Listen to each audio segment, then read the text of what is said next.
perawat. Bahkan kalau saya di perawatan luka itu ada aplikasi untuk pengkajian luka, ya macam-macam, begitu banyak aplikasi. Nah ini tentu akan ngefek ke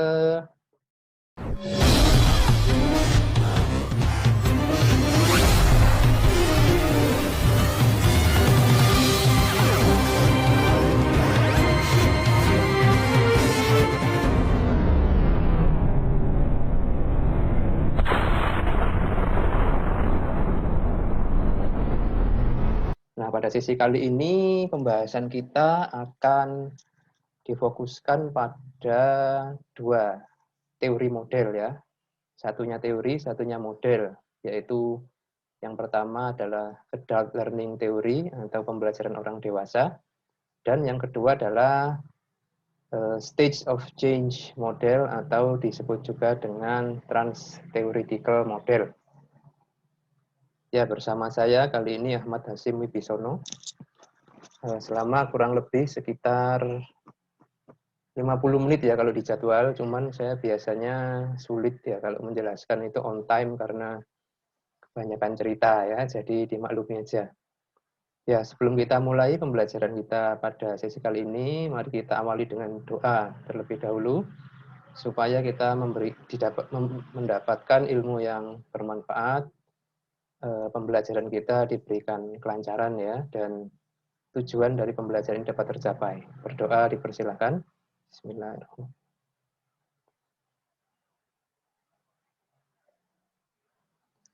Amin ya rabbal alamin. Ya, oke Bapak Ibu sekalian, jadi dua teori ya atau model yang akan kita bahas kali ini sangat unik ya. Sangat unik, menarik sekaligus favorit saya ini sebenarnya karena saya sudah membuktikan ya dan secara rutin ini menjadi senjata andalan saya ketika bertemu dengan pasien-pasien yang menderita penyakit kronis, terutama diabetes. Kenapa begitu? Karena memang kita sadari ya bahwa merubah perilaku serta membentuk pola hidup yang sehat ini sangat sulit, terutama pada pasien-pasien yang memang tidak terbiasa ya dengan pola hidup sehat atau malah terbiasanya itu dengan pola hidup yang tidak sehat. Itu mau merubah dari satu ke yang sehat ini sangat sulit dan ya kadang berubah, kadang tidak. Kalaupun berubah itu bisa berlanjut atau malah kebanyakan berhenti ya atau drop out. Nah, jadi memang ternyata merubah kebiasaan atau perilaku itu ada teorinya dan ada tahapannya. Dan di setiap tahap itu ada teknik tersendiri. Nah, ini yang saya rasa kita perlu bersama pahami dan pelajari ya, terutama bagi Anda yang sedang menempuh pendidikan magister ini nanti setelah lulus Anda akan punya peran yang lebih di sini. Jadi kita bisa lihat lah ya, direfleksikan ke diri kita sendiri. Kita pasti punya lah satu kebiasaan yang harus dirubah. Nah, bagaimana kita merubahnya? Nah, ternyata kan tidak mudah. Nah, sama dengan pasien pun sama. Nah, oleh karena itu kita perlu satu panduan ya, satu referensi, satu acuan gimana caranya supaya edukasi yang kita berikan itu benar-benar bisa membawa suatu perubahan bagi pasien. Nah, ngomong-ngomong soal perubahan, ini juga satu hal yang masih terkesampingkan, saya rasa di antara tenaga kesehatan di tempat kita ya. Jadi kebanyakan kita kalau memberi edukasi, ya itu mindsetnya adalah memberi informasi selesai. Perkara ini orang berubah atau tidak, itu kita sudah tidak urus. Gitu kan ya, kenapa ya? Karena memang paradigmanya belum ke sana. Ini yang membedakan kita dengan pelayanan kesehatan di banyak negara maju ya, di mana kalau di sana itu yang namanya edukasi, itu goal akhirnya adalah tidak hanya sekedar pasien tahu atau mendapatkan pengetahuan, tapi juga timbul suatu perubahan, ada transformasi dari pola pikir dan pola hidup ya di sana. Nah, di tempat kita kayaknya enggak ya, entah itu perawat, dokter, ahli gizi, dan lain-lain, kayaknya yang namanya edukasi itu ya memberi informasi. Begitu informasi sudah diberikan, selesai. Gitu kan? Kalau pasiennya nggak berubah, nah yang salah siapa? Yang salah pasiennya, biasanya sudah diedukasi kok nggak berubah. Nah gitu ya. Padahal kalau dilihat-lihat lagi, nawaitunya atau paradigma ya, cara memandang kita edukasi ini yang sebenarnya masih perlu diperbaiki. Jadi yang namanya edukasi itu adalah goal akhirnya itu adalah action, ada satu perubahan dalam hal action dari pasien dan merubah dan memberi informasi serta merubah pasien itu dua hal yang berbeda. Ya, to give knowledge and to change someone itu adalah two different things. Kenapa? Karena saya juga melihat ya, dari pasien-pasien kami itu banyak yang sudah tahu, tapi perilakunya nggak berubah. Ya, pasien-pasien yang sudah lama menderita suatu penyakit, ya diabetes atau hipertensi, itu rata-rata sudah paham obat-obatnya, cara mengkonsumsinya, pola makannya, semua sudah paham. Tapi apakah itu dilakukan? Tidak. Nah, gitu kan? Berarti apa? Membuat orang jadi tahu dan merubah kebiasaan itu adalah dua hal yang berbeda. Nah, ini yang Anda harus pegang.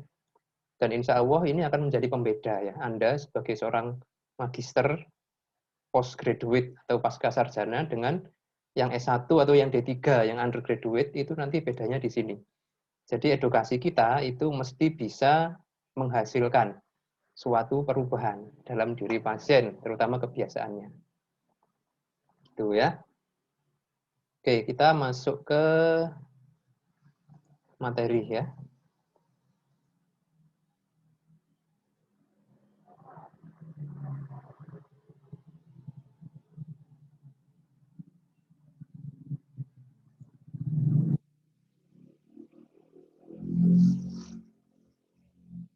Oke, ini Bapak Ibu ya sedikit pengantar tadi, sedikit pengantar yang sudah cukup lama ya. Ya, buat yang belum pernah berjumpa dengan saya ya, atau mungkin bukan alumni dari sini, bisa saya perkenalkan diri dulu supaya lebih enak ya, kalau ketemu juga bisa lebih rileks, lebih enjoy. Nama saya Ahmad Hasim Wibisono ya, bisa dipanggil Hasim, asli dari Malang Bapak Ibu sekalian ya. Ini nomor HP saya, silahkan dikontak ya, ada WA-nya juga. Anytime Anda butuh informasi, butuh diskusi, silahkan ya. Tapi kalau curhat ini kayaknya sulit ya waktunya padat. Apalagi di era WFH ini semua serba online, luar biasa sekali persiapannya ya. 3 atau 4 kali lebih ribet dibanding yang offline. Oke, saya menyelesaikan S1 ya di Brawijaya tahun 2009, terus sempat kuliah MCAP ya di UI selesai 2013, terus dapat beasiswa juga dari pemerintah Australia waktu itu selesai tahun 2015 awal. Khusus memang mempelajari diabetes management and education. Jadi diabetes menjadi concern kuliah saya ya. Terus barusan selesai spesialis ini agak terlambat ya. Jadi saya masternya itu 2013 selesai, tapi baru ambil spesialis 2019. Tertunda 6 tahun karena banyak hal dan dilema ya. Itu menarik lah untuk dibahas, tapi pada akhirnya harus kuliah lagi dan alhamdulillah terselesaikan. Ya, selain diabetes, Bapak Ibu, saya punya interest memang ya dalam bidang wound care. Jadi perawatan luka, perawatan stoma ini juga menjadi salah satu area ketertarikan saya, dan di sini juga saya berpraktek ya sehari-harinya di luar jam kampus. Jadi kita melayani pasien-pasien dengan luka kronis, pasien dengan stoma ya, dan rata-rata memang mayoritas kasusnya diabetes. Oke, saya jadi dosen di Brawijaya sejak 2010. Sempat ditugaskan di Rumah Sakit Universitas Brawijaya ya. Terus ini dia tempat praktekannya, ini letaknya di Maijen Panjaitan nomor 68. Dekat dari kampus cuma sekitar 5 menit. Dan juga aktif sebagai trainer ya dalam program sertifikasi perawatan luka nasional dari Kemenkes. Nah, di organisasi di PPNI saya salah satu wakil ketua ya sebelum kuliah. Sekarang selesai kuliah belum aktif lagi karena ya ini masih penyesuaian dan metode pembelajaran yang sangat berbeda ya. Persiapannya banyak dan ribet. Terus juga aktif di organisasi ADEA ya, Australian Diabetes Educator Association, terus Organisasi Internasional Perawatan Luka dan Stoma ya, WCET. Kalau yang di Indonesia ini perkumpulan perawat lukanya INWCCA, Indonesian Wound Care Clinician Association. Nah, jadi Bapak Ibu yang kebetulan menekuni bidang yang sama ya dengan saya atau nyerempet-nyerempet nah, luka, stoma, diabetes, kita bisa banyak diskusi ya, nggak harus melalui forum kuliah atau VLM. Silahkan di luar itu pun kita bisa meet up ya, ketemuan. Saya sama anak S1 itu juga terbiasa nongkrong ya sambil ngopi gitu ya, membahas berbagai hal tentang perkuliahan maupun tentang keprofesian. Itu menyenangkan. Dan saya malah justru melihat esensi ya dari pendidikan itu malah didapatnya justru di luar kelas atau di luar konteks perkuliahan. Ya, menarik ya, menarik. Ya, ini highlight-nya Bapak Ibu sekalian. Jadi beberapa poin yang akan kita diskusikan ya, ada 4. Satu nanti ada sedikit pengantar, terus apa itu pembelajaran orang dewasa, dan teori yang kedua yaitu trans-theoretical model atau stage of change. Dan yang terakhir nanti kita akan bahas implikasi atau keterkaitan dengan keperawatan. Tapi sebenarnya ini integrated yang masuk ke dalam yang dua ini. Jadi tidak dipisahkan di belakang gitu.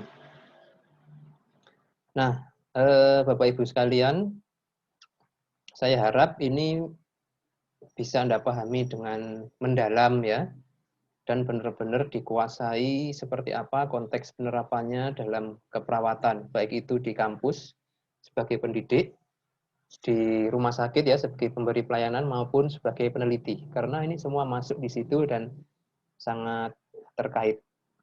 Sehingga dari sesi ini nanti kita harapkan Bapak Ibu sekalian ya bisa membentuk suatu pemahaman yang mendalam terkait dengan adult learning theory. Oke. Basisnya atau basicnya saya berikan pada sesi ini.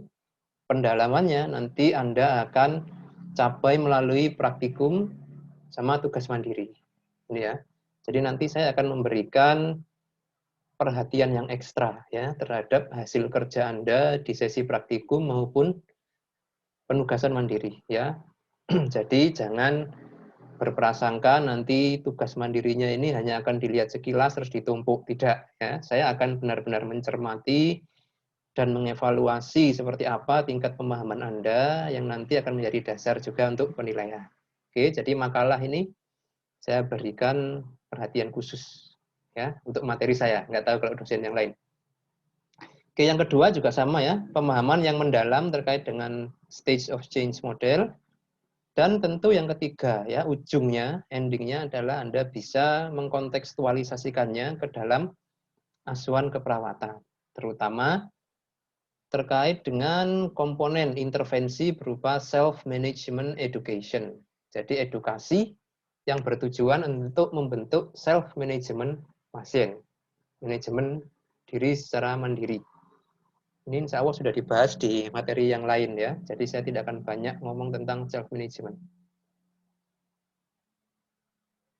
Nah, oke, yang pertama kita lihat dulu introduction ya, pengantar.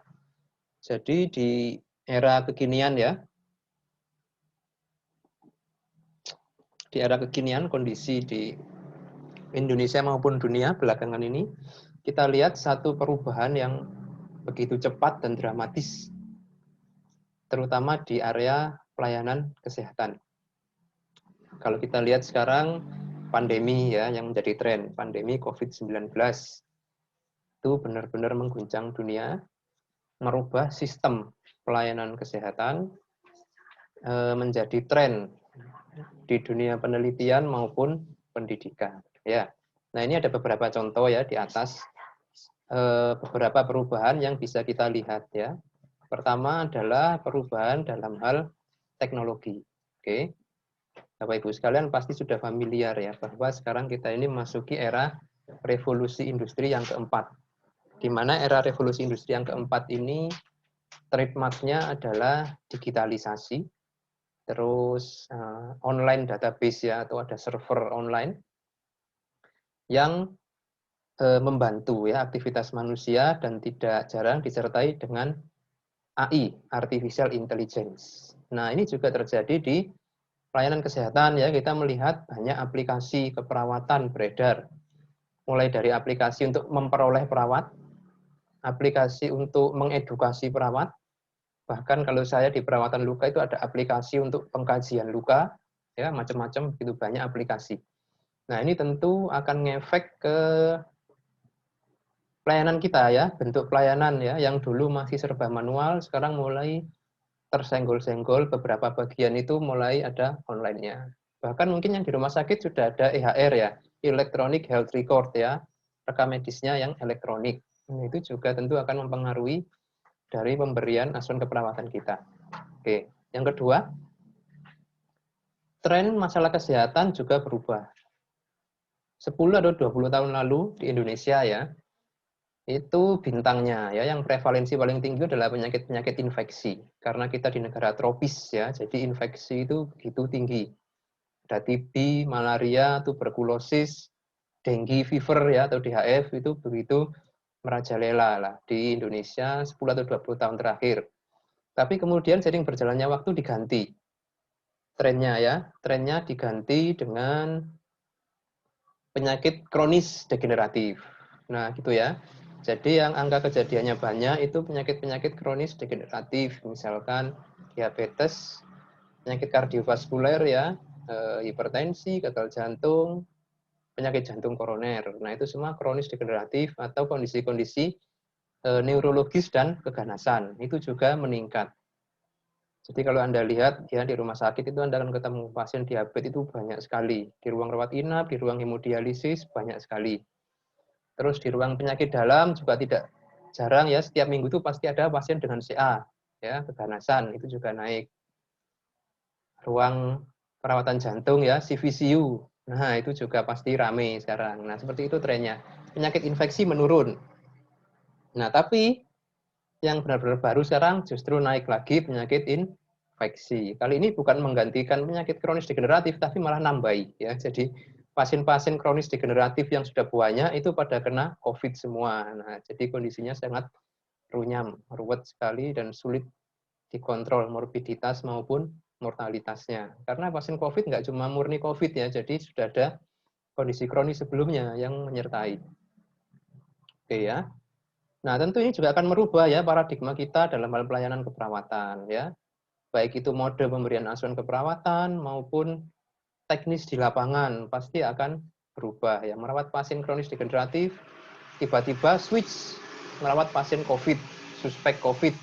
Bahkan semua pasien itu dicurigai sebagai karier ya, pembawa virus COVID. Ini teman-teman yang di rumah sakit terutama berat ya, tantangannya berat karena tidak meratanya diagnosa atau screening COVID ya, jadi banyak pasien yang lolos juga. Nah ini untuk membawa perubahan dalam hal pelayanan keperawatan. Oke, birokrasi juga berubah ya, perubahan-perubahan birokrasi. Contoh yang paling kerasa itu peralihan dari Askes ke BPJS, kan gitu ya. Kalau Askes itu pasien datang dirawat ya seperlunya ya, artinya kalau perlu sebulan ya sebulan, 2 bulan ya 2 bulan. Tapi kalau BPJS tidak lagi ya, paradigmanya adalah efisiensi dan efektivitas. Jadi rumah sakit atau Fasiankes ini dituntut untuk memberikan pelayanan kesehatan yang cepat dan efektif. Nah, jadi pasien nggak lama-lama. Nah, itu kan juga ngefek pada tupoksi kita sebagai perawat ya. Dan yang terakhir adalah yang juga berubah itu demand, tuntutan permintaan dari pasien dan keluarga ya. Saya sudah melihat sendiri ya gimana di zaman now ini prioritas pertama yang dicari dari pelayanan kesehatan itu sudah tidak lagi harga, tapi adalah kualitas dan kenyamanan. Itu sudah kayaknya terjadi pergeseran ya yang signifikan. Rata-rata pasien itu pasti nyari pertama itu yang kualitas dulu bagus, yang ada hasilnya kelihatan. Terus dua yang nyaman, ya, yang dirawat itu nggak tambah stres orangnya, komunikasinya bagus, dan apa ya, ketika dirawat itu secara batinnya itu rileks. Nah itu ya kenyamanan. Baru yang ketiga mungkin faktor biaya. Mayoritas seperti itu, meskipun nggak semua ya, tapi rata-rata pasien sekarang sudah lebih intelek ya, lebih cerdas sehingga prioritas ini tidak lagi soal uang, gitu ya. Nah, sehingga Bapak Ibu sekalian, dari berbagai macam perubahan yang ada ini kan apa ya, mereka ini perubahan-perubahan ini bisa dibilang terus ya menghantam kita ya dalam hal pelayanan, memaksa kita terus berubah, membuat inovasi, perbaikan atau malah justru degradasi, penurunan ya. Nah, dari situ terus gimana kita dalam memberikan pelayanan tentu butuh suatu acuan, suatu standar atau suatu sandaran ya yang stabil dan reliabel di segala kondisi. Untuk apa? Untuk menghadapi berbagai perubahan ini. Jadi inti dari keperawatan ini identitas dan jati dirinya itu harus tetap terjaga, jangan sampai hilang, apapun perubahan yang terjadi. Nah, di sini kita perlu makanya mempelajari dan menerapkan ya yang namanya teori model keperawatan. Karena itu semua sudah terbukti ya valid dan reliable di setiap perubahan zaman. Oke. Nah, kalau kita tidak punya ini, maka keperawatan ini akan kehilangan identitasnya, ya. Ya itu tadi, kalau banyak orang atau bahkan banyak perawat sendiri menilai perawat itu orang kedua, tangan kanannya dokter. Nah, gitu ya. Nah, itu karena kita nggak punya satu jati diri keprofesian yang menjadi pembeda kita ya ketika memberikan pelayanan. Yang mana itu dicerminkan oleh penerapan dari teori dan model keperawatan ini. Oke. Nah, terus satu hal juga yang menjadi pembeda itu adalah keperawatan memandang manusia itu secara holistik ya. Ini sudah lagu yang sering diulang-ulang ya. Jadi tidak hanya dari segi fisik atau biologis saja, tapi juga ada psikososial. Ini kita ngomong kondisi ideal ya, kondisi teoritis, kondisi ideal, di mana kita kesampingkan dulu faktor-faktor yang mungkin menghambat, ya, seperti birokrasi tadi ya, kebijakan, keterbatasan SDM, dan lain-lain itu kita cut dulu, kita lihat kondisi idealnya, keperawatan adalah melihat individu atau manusia itu secara holistik. Jadi kita tidak hanya memberikan asuhan itu yang sifatnya fisik, ya, mulai dari pengkajian, intervensi, evaluasinya juga mencakup aspek psikososial. Nah, jadi sebenarnya asuhan keperawatan ini sangat berkelas, sangat elit ya, dan dampaknya itu sangat besar bagi pasien sebenarnya. Karena ketika ada orang sakit, ya kita manipulasi respon fisiknya, tapi kita juga sentuh sisi psikososialnya. Nah, itu adalah sesuatu yang sangat bernilai dan menjadi pembeda ya, menjadi pembeda kualitas dari asuhan keperawatan yang bagus dan tidak. Oke, rata-rata kalau asuhan keperawatan itu parsial ya, cuma fisik aja ya. Nah, itu pasien ya oke lah. Tingkat kepuasan rendah atau sedang. Tapi begitu kita sudah bisa main di psikososial, itu kepuasan pasien akan tinggi ya, dan demand-nya tadi terpenuhi. Yang tadi kualitas dan kenyamanan itu akan terpenuhi. Dan itu juga ya yang bisa menjadi salah satu keunggulan ya. Seperti kami ya di Malang di Pediscare ini mesti ya dalam setiap perawatan luka selalu ya kita alokasikan waktu khusus itu untuk memberikan penguatan psikososial kepada pasien. Oke ya. Nah, jadi kita lihat ya psychological integrity-nya, bagaimana secara emosinya, terus bagaimana pasien itu memaknai kondisi sakitnya ya, apakah ini suatu kondisi yang tidak ada harapan lagi, akhir dari semuanya, atau justru pasien memandangnya secara positif ya, ini sebagai suatu reminder bahwa dia harus menjadi lebih baik sebenarnya pola perilakunya. Nah, itu nanti kita memfasilitasi di situ Bapak Ibu ya. Kognitif ya, pengetahuan ini juga, dan coping, bagaimana pasien melalui ya kondisi stresnya ini dengan produktif atau konstruktif. Nah, kita bisa mengakui ya, selama ini memang kayaknya 90% itu aktivitas perawat masih pada sisi fisik, biologis. Nah, ini gampang sebenarnya ya. Pokoknya kita menguasai patofisiologi, sering kontak dengan pasien ya, sering terlibat dalam berbagai tindakan, itu akan segera menjadi expert lah. Tapi yang namanya psikososial ini another level Bapak Ibu ya, satu level yang sedikit lebih tinggi dan sulit. Sehingga saya juga berharap nih kepada para master atau calon master ini, Anda nanti mahir dalam mengkaji dan mengintervensi ya sisi psikososial pasien. Oke ya. Tercermin kok ya dari teori-teori keperawatan itu bagaimana psikososial ini punya proporsi yang besar sebenarnya. Oke ya, jadi psikologikal dan nah sosial ya, kita juga lihat ketika someone itu bermasalah, kita lihat bagaimana lingkungan sosialnya mulai dari keluarga, teman di pergaulan maupun di komunitasnya. Sebagai contoh, kita punya pasien diabetes. Kita ingin dia kadar glukosanya tercapai sesuai target. gitu ya.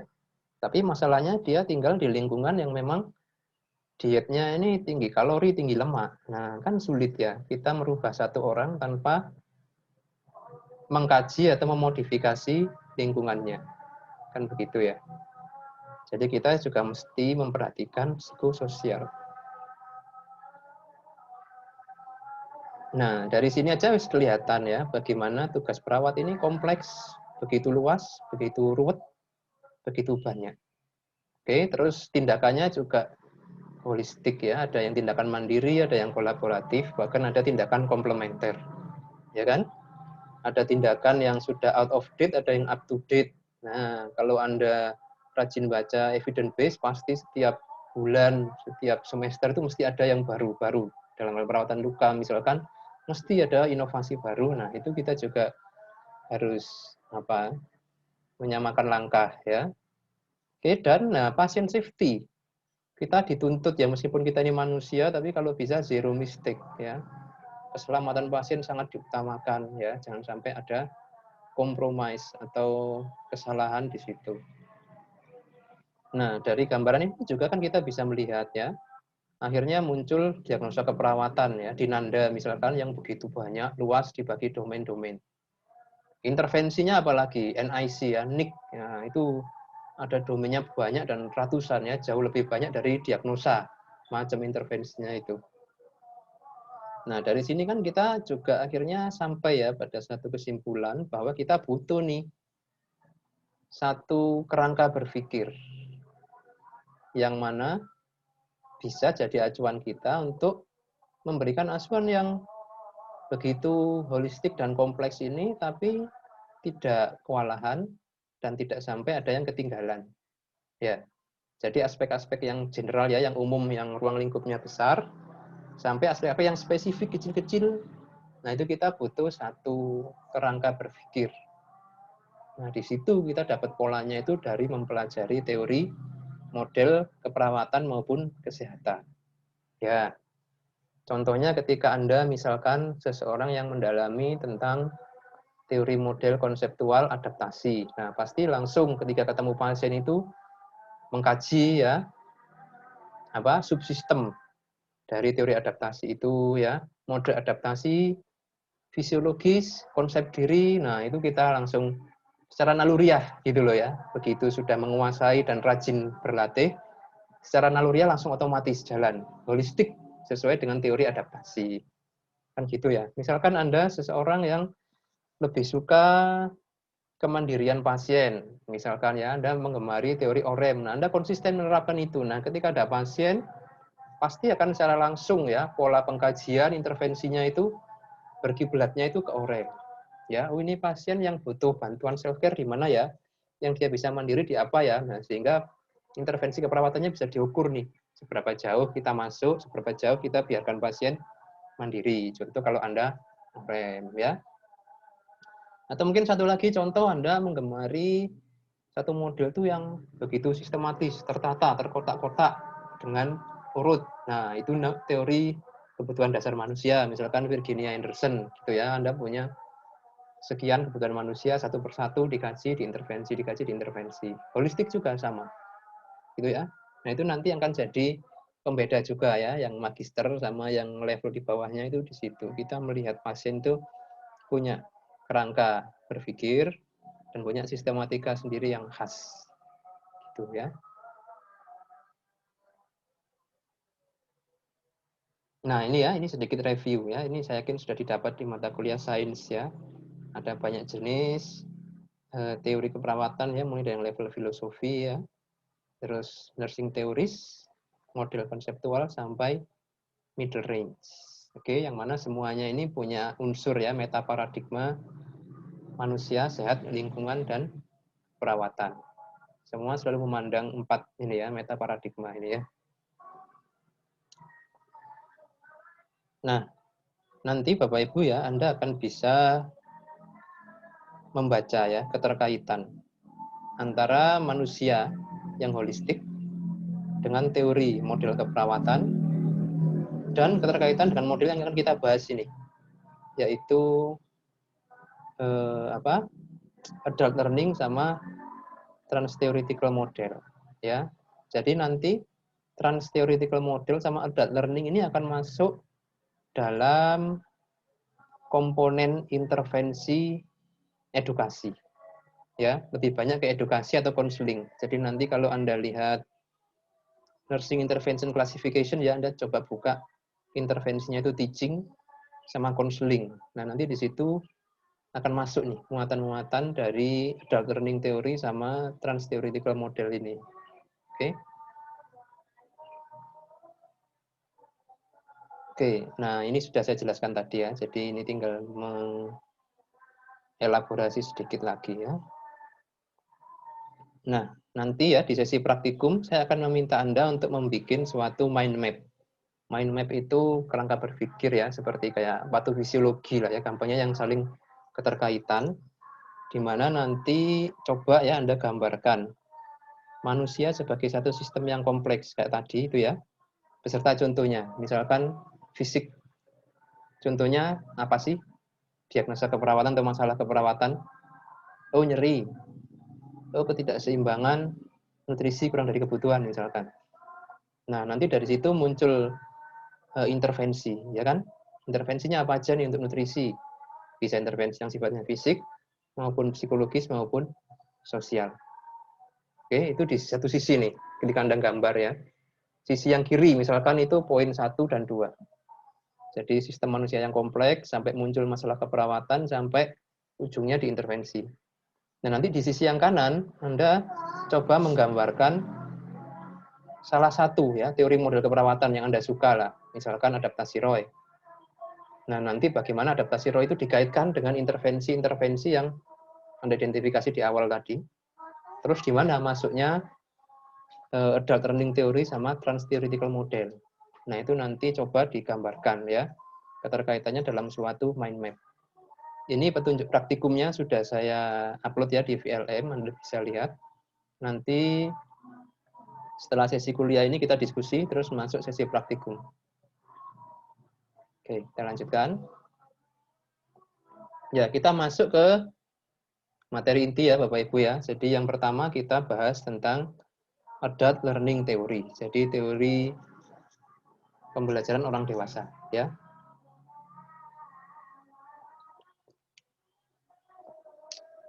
Oke, kita mengenal istilahnya ya. Kalau di dunia pendidikan itu pembelajaran orang dewasa itu andragogi. Beda dengan pedagogi. Jadi kalau pedagogi itu pembelajaran pada anak-anak. Oke.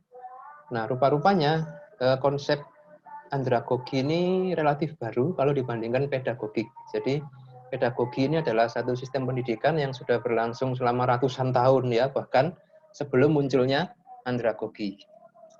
Oke, nah dari mana pemicu munculnya andragogi ini? Rupanya dari para praktisi pendidikan ya, dikala itu mengidentifikasi bahwa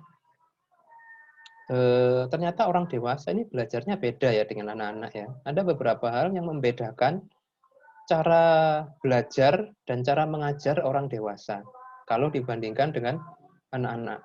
Nah, sehingga kayaknya ini metodenya nggak bisa disamakan nih, mengajar orang dewasa dan anak-anak. Maka mulai dari situ dilakukanlah penelitian untuk melihat ya, sebenarnya parameter apa saja yang menjadi pembeda pembelajaran dari pedagogi dan andragogi ini. Dan dari pembeda ini terus seperti apa tindak lanjut ya para edukator ini dalam mendidik para peserta didik yang masuk kategori dewasa. Gitu ya. Jadi memang ada beberapa pembeda. Itu nanti akan kita bahas. Dan bagaimana keterkaitannya dengan keperawatannya. Oke, pertama memang muncul ya isu ini mulai menghangat lah ya, viral istilahnya itu di tahun 1800-an. Mulai muncul istilah andragogi, pembelajaran dewasa gitu ya. Sampai akhirnya mulai menjadi satu disiplin ilmu atau teori tersendiri itu pada sekitar tahun 1960-an. Ini mulai diteliti secara masif, hasilnya mulai dipublikasikan dan mulai dirangkai menjadi satu kerangka teoritis yang sistematis dan evidence based gitu ya. Menarik ini. Ini saya sangat suka sekali dengan teori ini sebenarnya. Nanti kita akan lihat ya gimana ini dia berbeda. Sehingga dari situ bisa disimpulkan ya dari banyak definisi, nanti Anda searching sendiri, tapi kesimpulannya yang namanya pembelajaran orang dewasa atau andragogi ini adalah ilmu dan seni dari pembelajaran orang dewasa. Nah, kita lihat sekarang karakteristik dasarnya apa aja ya yang membedakan adult learning ini dengan pedagogi. Satu adalah dia itu student centered, artinya berfokus pada peserta didik, bukan berfokus pada gurunya. Nah, idealnya begitu ya.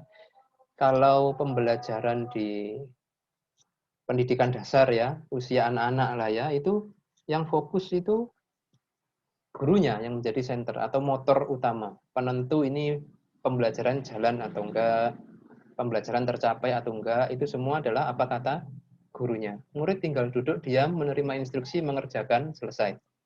Nah, tapi kalau andragogi ini sebaliknya ya, justru keberlangsungan pembelajaran ya, speed, ritmenya serta capaiannya itu sangat ditentukan oleh studentnya itu sendiri. Nah, maka dari sini kita lihat ya, akan banyak sekali aktivitas-aktivitas itu yang menuntut studennya itu untuk aktif, ya, tidak hanya pasif. Oke, terus yang kedua, adult ini ya, atau pembelajar dewasa ini lebih self-directed, artinya punya kemampuan, punya kemauan untuk mengarahkan ya. Saya harus belajar apa ya?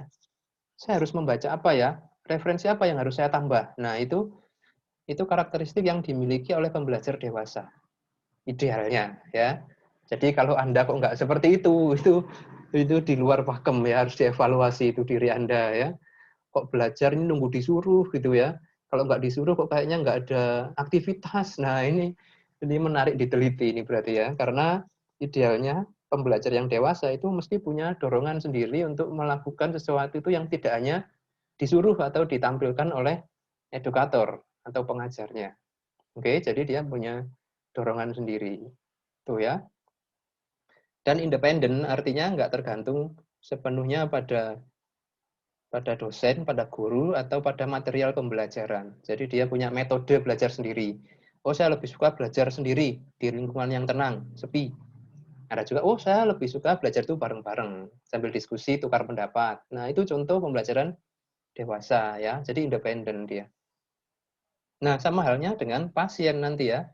Nanti ada level independensi tertentu yang kita harus sematkan itu pada pasien. Jadi pasien itu nggak boleh terlalu tergantung pada kita, dan kita juga nggak boleh terlalu mendikte perawat, kita nggak boleh terlalu mendikte pasien, harus ngikut apa kata saya. Nah, itu nggak masuk dari teori ini. Ya. Apalagi kalau kita KMB. KMB kan kliennya adalah dewasa usianya. Oke. Nah, terus satu lagi yang menarik adalah biar pembelajaran ini bisa berjalan dengan bagus dan mantap, para pembelajar yang usia dewasa ini butuh tahu terlebih dahulu alasannya. Kenapa sih kok kita mempelajari ini? What for gitu ya. Kita mempelajari ini. Manfaatnya apa? Faedahnya untuk apa? Nah, itu ya. Beda sekali dengan anak-anak. Kalau anak-anak nggak akan bertanya ya. Begitu dikasih materi A, langsung dipelajari, dihafalkan, latihan, menguasai, ujian, berhasil. Tapi kalau orang dewasa, supaya pencapaian lebih maksimal dan hasil pendidikannya itu tercapai dan secara memuaskan ya, mesti kita kondisikan dulu supaya peserta didik ini tahu ya, kenapa sih kok mesti belajar ini, tujuannya kira-kira apa. Nah, gitu ya. Contoh di sesi ini misalkan di awal tadi saya sempat menyampaikan ke Anda ya, kenapa topik ini penting, kenapa topik ini menarik, termasuk dengan tujuan ya, tujuan pembelajaran itu juga disampaikan supaya pembelajar ini tahu ya, tujuan atau hakikat ya, inti dari materi ini apa sih topik ini. Nah, dengan begitu nanti pembelajaran akan lebih bagus jalannya. Oke, nah, oke ya, sampai sini jelas ya. Kalau ada pertanyaan bisa dicatat dulu ya, karena kita daring jadi nggak bisa langsung. Nanti kita akan sesi diskusi sendiri pada jadwal yang sudah ditentukan sesuai dengan RPKPS, gitu ya. Oke, sekarang kita lanjutkan pengenalan dari adult learning ini adalah di dalam teori ini ada 6 asumsi utama. Oke, 1, the need to know. Nah, ini tadi sudah dibahas di sini ya, bahwa pembelajar dewasa itu butuh ya tahu esensi pembelajaran ini untuk apa sebenarnya, peran krusialnya. Yang kedua, konsep diri dari peserta didik. Yang ketiga, pengalaman dari peserta didik. Yang keempat, kesiapan peserta didik untuk belajar ya. Yang kelima adalah tingkat orientasinya pada proses pembelajaran. Dan yang terakhir adalah motivasi dari peserta didik. Ini semua yang harus diperhatikan ya oleh edukator atau pengajar. Termasuk Anda sebagai perawat dalam mengedukasi pasien. Nanti kita akan bahas satu persatu. Nah, dari sini juga ada 4 prinsip dari pembelajaran orang dewasa ya. Pertama adalah pembelajaran orang dewasa ini problem center. Artinya apa? Pembelajaran yang diperoleh itu harus bisa diterapkan. Atau peserta didik itu paham bagaimana menerapkan pembelajarannya untuk mengatasi problem yang ada di dunia nyata. Itu ya. Jadi harus benar-benar kelihatan implementasinya gimana sih. Nah, itu loh ya. Beda dengan kita waktu anak-anak dulu ya, belajar fisika atau matematika, gerak parabola, energi potensial. Nah, itu untuk apa ya manfaatnya? Nah, waktu itu nggak dijelaskan. Yang penting kita dikasih rumus, hafalkan, selesai. Nah, tapi kalau pembelajaran orang dewasa, Anda harus dikondisikan ya, supaya bisa mengimplementasikan dan tahu bagaimana cara menggunakannya untuk menyelesaikan masalah. Itu yang disebut dengan problem center. Tapi kalau yang pembelajaran anak-anak itu adalah content center. Fokusnya pada konten materinya aja. Oke, terus yang kedua, perlu ada keterlibatan. Jadi peran aktif dari pembelajaran orang dewasa. Ya, nanti Anda akan atau pasien ya, kita berikan satu proses pembelajaran. Di situ nanti dia atau peserta didik itu akan terlibat dalam perencanaan ya, bagaimana ya. Saya ini diabetes ya. Terus biar gula darah saya terkontrol bagaimana ya. Nah, itu pasien itu ikut berpikir dan menganalisa. Tidak hanya disuruh saja oleh perawatnya menerima instruksi dan melaksanakan, tidak ya. Tapi dia juga ikut merencanakan dan ikut mengevaluasi nanti hasilnya. Contoh seperti itu ya. Terus pengalaman para peserta didik ya, mahasiswa maupun pasien itu penting. Termasuk pengalaman yang keliru ya, artinya berbuat kesalahan itu juga kita apresiasi dan menjadi satu bagian dari proses pembelajaran. Pengalaman masa lalu, entah benar, entah salah, entah tepat atau tidak, itu perlu dieksplor dan direfleksikan. Intinya begitu ya. Jadi ada proses ini ya, penyampaian pengalaman, saling bertukar pengalaman pada pembelajaran orang dewasa, baik itu mahasiswa maupun pasien. Oke, jadi nggak monoton. Kalau Anda mengedukasi pasien, Anda wajib mendengar pengalamannya dia. Nggak cuman mencecar dia dengan instruksi. Gitu ya. Oke.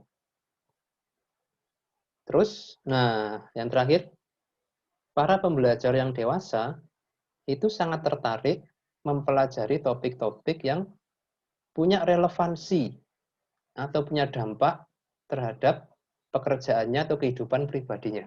Nah, ini ya. Ini tantangan nih bagi edukator ya. Gimana caranya supaya peserta didik ini merasa butuh dan melihat keterkaitan topik yang kita berikan dengan kehidupan pribadinya dia atau kehidupannya lah, intinya gitu ya.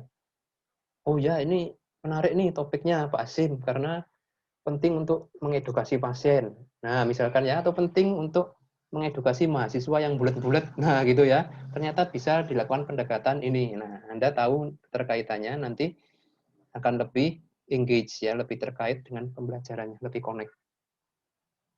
Oke ya, nah kita akan bahas satu persatu masing-masing asumsi ini. Kalau yang 4 prinsip nanti tolong dipelajari melalui penugasan ya, pembelajaran mandiri.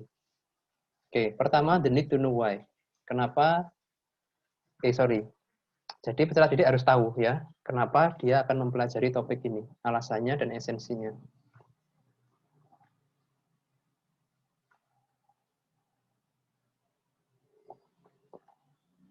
Nah, dari hasil berbagai penelitian ya didapatkan rupa-rupanya ya, kalau peserta didik yang dewasa ini tahu ya esensi dan urgensi dari topik ini, mereka akan bisa ya di awal itu mengeset ya goalnya yang ingin dicapai apa. Oh ternyata pendidikan S2 ini banyak mengupgrade kita dari sisi teoritis, filosofis dari keperawatan. Sehingga nanti diharapkan selesai studi kita bisa menerapkan. Nah gitu ya. Akhirnya apa? Outcome-nya, asuhan keperawatan kita kualitasnya meningkat. Nah Anda tahu dari pembelajaran S2 ini tahu urgensi esensinya sehingga langsung Anda punya goal ya. Oke, kalau begitu saya harus bagus nih, terutama dalam hal penelitian misalkan ya, atau dalam hal apa kalau Anda misalkan minatnya diabetes berarti saya arahkan ke diabetes nih studi saya, penugasannya, penelitiannya. Nah, contoh ya. Oke. Terus dari memahami alasan ya mempelajari suatu topik juga akan melihat relevansinya dengan realitas atau kehidupannya sendiri ya. Oh iya memang benar selama ini itu saya kalau mengajukan hibah penelitian kok nggak pernah lulus ya. Rupanya metodologinya kurang pas nih. Nah itu didapatnya di magister. Jadi ada relevansi. Oh ya, maka belajarnya akan lebih intens, lebih komit ya. Atau malah mungkin ini ya, yang terakhir ya, bagaimana topik ini akan berdampak terhadap masa depan. Selesai studi. Wah, kalau saya selesai studi dan hasilnya bagus, ini bisa promosi jadi kepala bidang nih. Wah, misalkan begitu ya. Nah, langsung apa?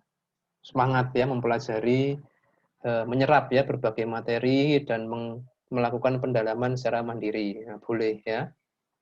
Boleh. Oh, nanti setelah pulang nih saya kayaknya kemungkinan besar jadi kaprodi. Nah, gitu misalnya atau jadi kepala BPPM, Badan Penelitian Pengabdian Masyarakat. Nah, berarti harus memperdalam sisi teoritisnya. Nah, misalkan seperti itu ya. Nah, idealnya nanti penyelenggara pendidikan harus bisa memberikan gambaran-gambaran seperti itu. Jadi, peserta didik itu di awal langsung ngeset apa ya, persnelengnya ya, mau gigi 2, 3. Nah, yang berat ini kalau gigi 1 ya, pelan dan nggak tahu kapan selesainya. Oke, nah dari sini akhirnya apa? Secara internal peserta didik ini yang dewasa ya akan lebih termotivasi. Jadi tumbuh semangat dari dalam diri sendiri memang, bukan akibat pressure dari luar. Itu yang diharapkan. Nah, sama dengan di kesehatan ya. Jadi kalau pasien diabetes ngerti kenapa gula darah itu harus dijaga pada level 180 atau kurang. Paham betul ya.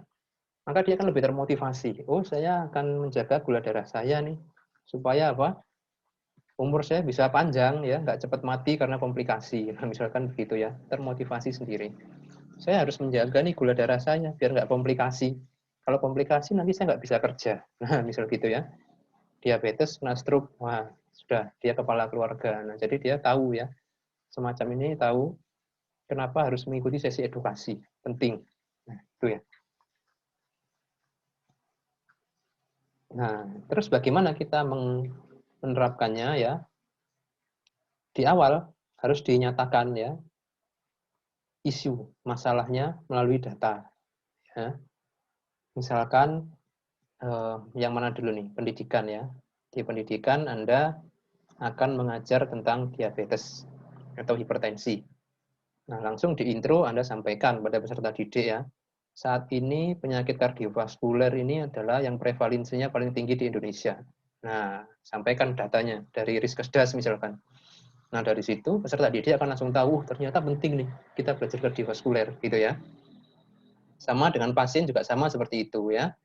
Jadi Bapak Ibu hasil penelitian ini sudah membuktikan ya, kalau Anda bisa menjaga gula darah di bawah 180, itu Anda tetap bisa hidup sehat, hidup normal ya dalam tanda kutip, dan bahagia seperti orang-orang yang nggak diabetes.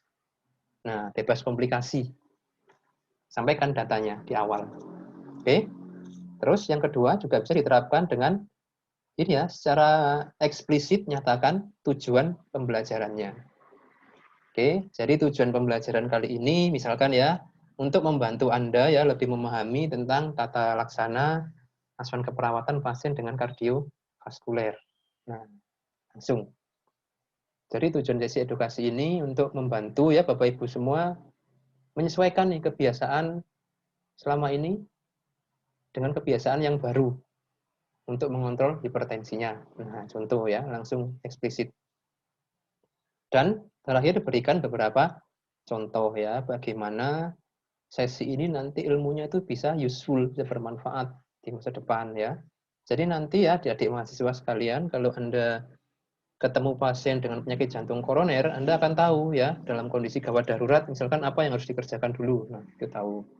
Ketika sudah maintenance pasien di rumah, ya, nah apa yang harus diperhatikan. Nah, itu Anda akan memahami dan bisa mengelola pasiennya. Siapa tahu Anda buka home care kardiovaskuler. Nah, gitu misalkan ya.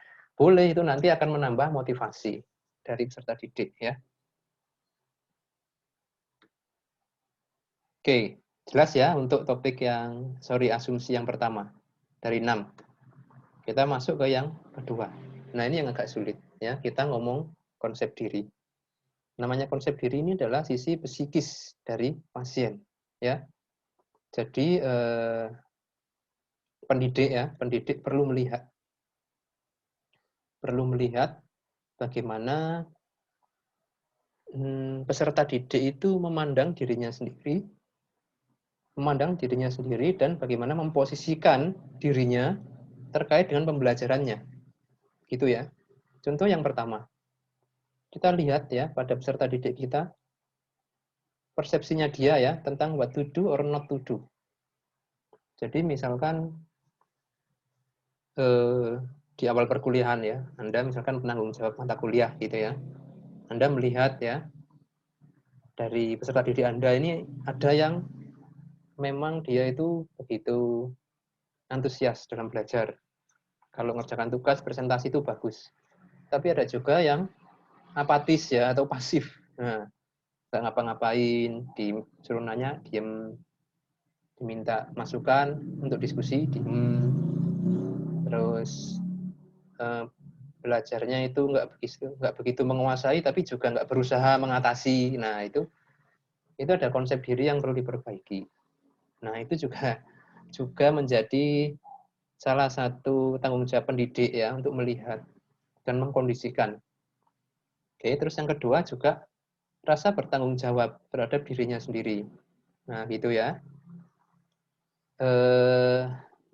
Ada ya yang berkuliah itu, kalau Anda dosen ya, wah ini kuliah ini maunya orang tua saya. Nah, gitu ya. Jadi dia merasa nggak ada tanggung jawab di situ. Pokoknya masuk ya sudah. Ada juga yang sebaliknya ya, begitu termotivasi ada. Nah, Anda juga mungkin ada yang begitu ya. Jadi saya ini males disuruh tubel ini. Kuliah lagi. Nah, ada yang begitu ya. Akhirnya kuliahnya jadi kehilangan arah. Nah, rasa tanggung jawab terhadap dirinya sendiri. Oke. Nah, yang bagus tentu kita menyentuh aspek itu ya. Karena peserta didik kita usia dewasa, jadi kita mesti seorang pendidik itu melihat sisi itu juga. Jadi dosen PA ya, pendamping akademik itu punya peran yang krusial. Kalau dosen mata kuliah kayaknya sulit ya. Nggak mungkin kita menghandle satu kelas konsep dirinya, itu jelas tidak bisa. Oke, terus yang ketiga, bagaimana mereka komit terhadap studinya ya. Punya target yang jelas nggak dengan pembelajarannya. Apa yang ingin dicapai dari situ. Terus terlibat nggak dia? Sering absen, sering bolos ya, titip absen misalkan. Waktunya kuliah online, cuma absen tok terus ngilang. Nah, itu komitmennya rendah. Dan rata-rata nanti juga capaiannya nggak akan maksimal. Ya. Contoh yang sempat saya alami ya, itu adik-adik S1, beberapa ya, itu ada yang kehilangan komitmen belajarnya begitu sudah melihat dunia nyata di rumah sakit. Ya. Jadi waktu eskep ini gembira kuliahnya ya. Gembira, nilainya bagus tapi begitu sudah clinical study, sudah profesi, itu dia kehilangan minat, ketertarikan, akhirnya, aduh Pak, saya nggak usah nurse sudah. Nah, gitu ya. Cukup eskep saja. Terus nanti nggak mau lagi kerja jadi perawat. Nah, gitu. Ada kasus seperti itu. Alhamdulillah ini ketemu saya dan memang bertahap ya, bertahap kita perbaiki, kita tata sampai akhirnya dia bisa ya kembali survive lah di profesinya, bahkan nilainya bagus. Malah sekarang punya motivasi yang tinggi mengembangkan keperawatan. Itu ada satu cerita yang bagus. Jadi komitmen terhadap studinya.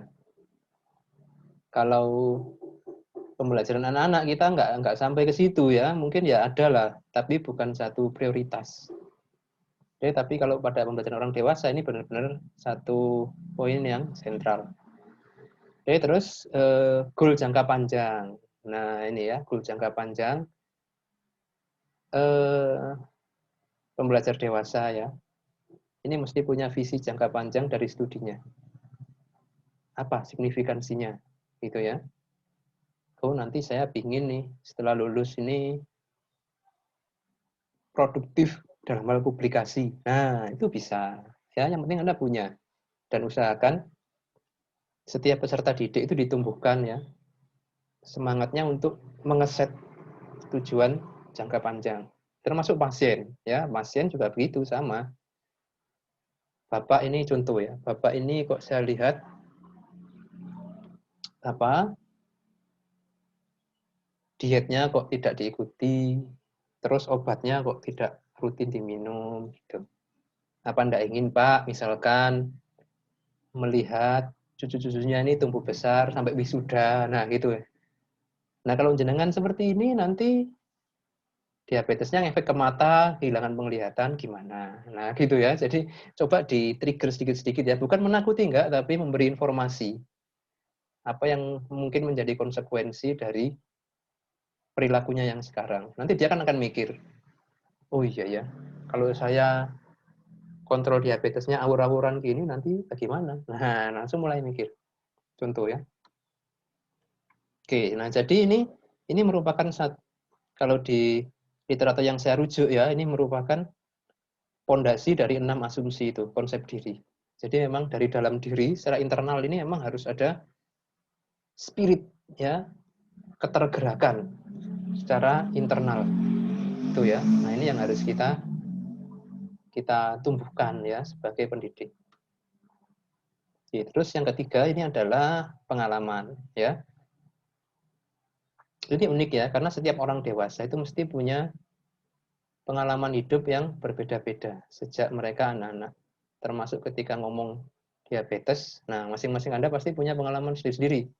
Ada yang pasiennya, ada yang tetangganya, ada yang keluarganya mungkin ya. Dan ada yang banyaklah informasi yang Anda punya masing-masing terkait diabetes misalkan, dan itu bisa berbeda satu sama lain. Nah, sehingga dalam hal ini pendidik kalau bisa ya harus bisa mengekstrak pengalaman dari masing-masing ini apa aja sih variasinya, dan bisa diketahui oleh yang lain juga, jadi saling melengkapi. Itu yang diharapkan. Jadi ada satu proses aktivitas yang sifatnya kelompok atau interaktif ya, interaktif.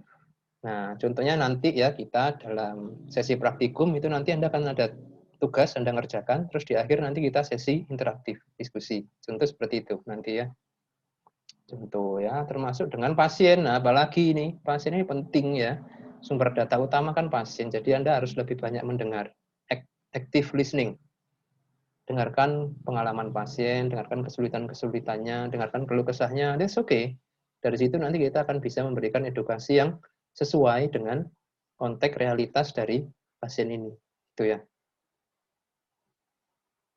Nah, oke ya. Jadi nanti kita sebagai pendidik ya bisa meminta peserta didik untuk berbagi ya.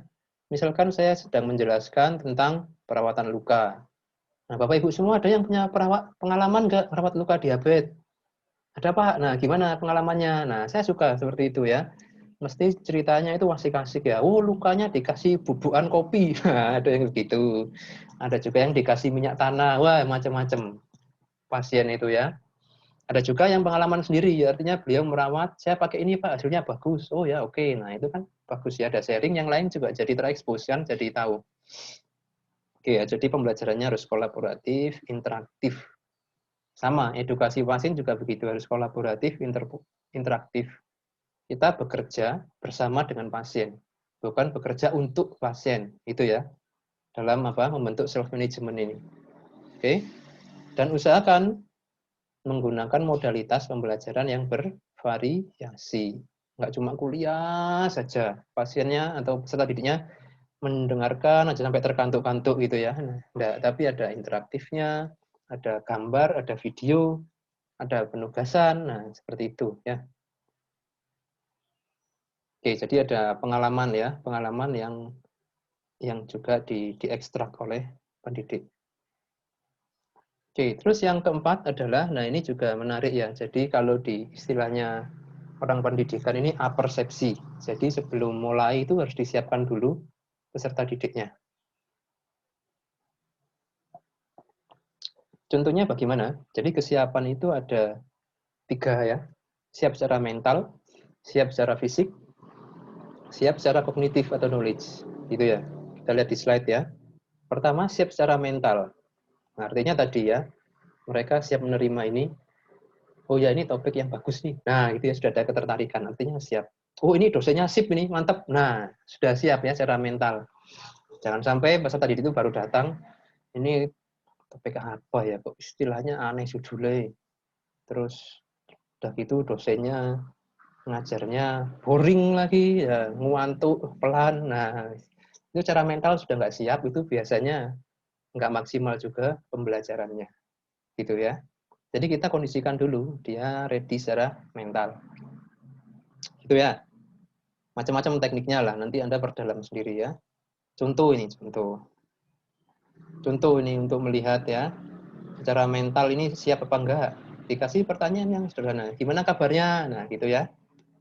Sudah pernah ini belum? Sudah pernah tahu tentang topik ini belum?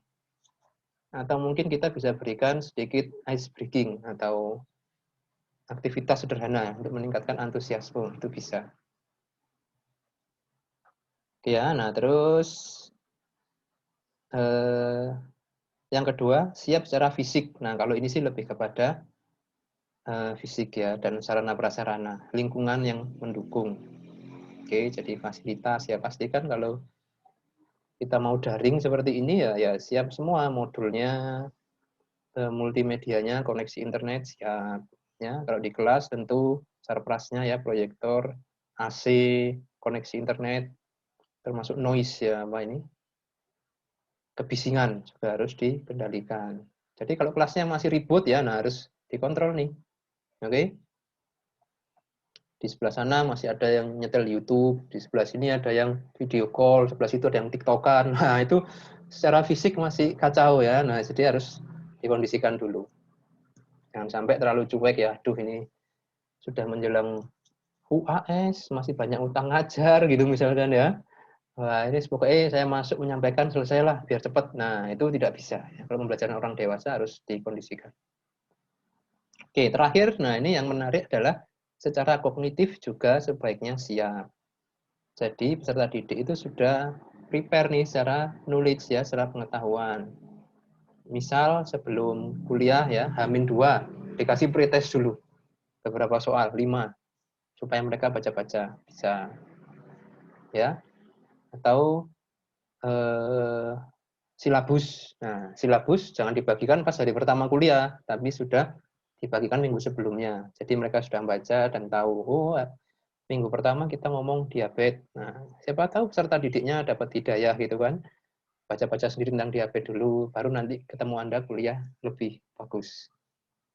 Itu ya. Nah, jadi contohnya materi ngajar. Nah, ini bagus nih yang daring. Sebelum jadwal itu harus sudah diupload sama dosen materi ngajarnya, baik itu slide-nya maupun recording-nya misalkan ya. Oke, terus silabus ya, modul-modul dibagikan di awal misalkan. Atau sebelum mulai perkuliahan sudah kita kasih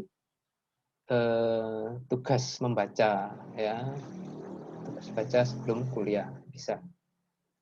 Kalau konteksnya pasien gimana? Nah, konteksnya pasien ini yang bertahap ya. Jadi kita kasih dulu tingkat pengetahuannya dia. Misalkan kita mau edukasi tentang diabetes ya. Nah, kita tanya nih dia butuh informasinya tentang apa? Nah, gitu ya. Oh, tentang ini Pak, cara ngatur diet. Nah, itu ya. Oke, kita kasih dulu knowledge-nya. Ini ada brosur. Terus kita jelaskan. dibaca ya, terus nanti ketemu saya lagi, kita diskusi bagaimana menerapkannya. Gitu kan? Karena masing-masing orang juga punya kultur pola makan yang beda-beda. Jadi dia dapat basicnya dulu, nanti kita edukasi bagaimana memodifikasinya. Gitu ya.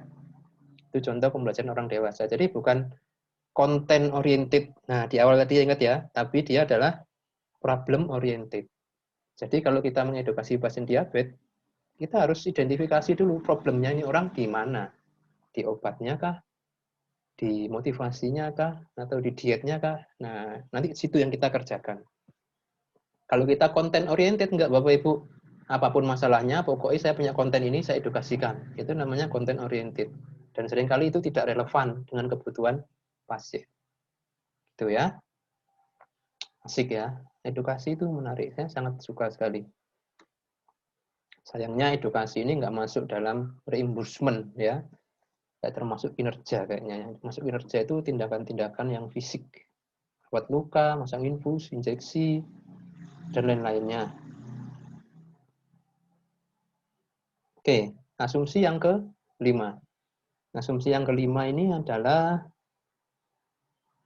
orientation. Orientation to learning ini maksudnya adalah keterkaitan, keterhubungan si peserta didik dengan proses pembelajaran ini harus dijaga terus. Ya, jadi ini ya, peserta didik harus terus connect dengan proses pembelajaran dan mengikuti alirannya ya, mulai dari awal sampai akhir itu dengan konsisten. Jadi nggak sampai hilang semangat, hilang arah, hilang kontak gitu ya. Gitu ya. Jadi harus tetap fokus ya, jangan sampai gagal fokus atau salah fokus.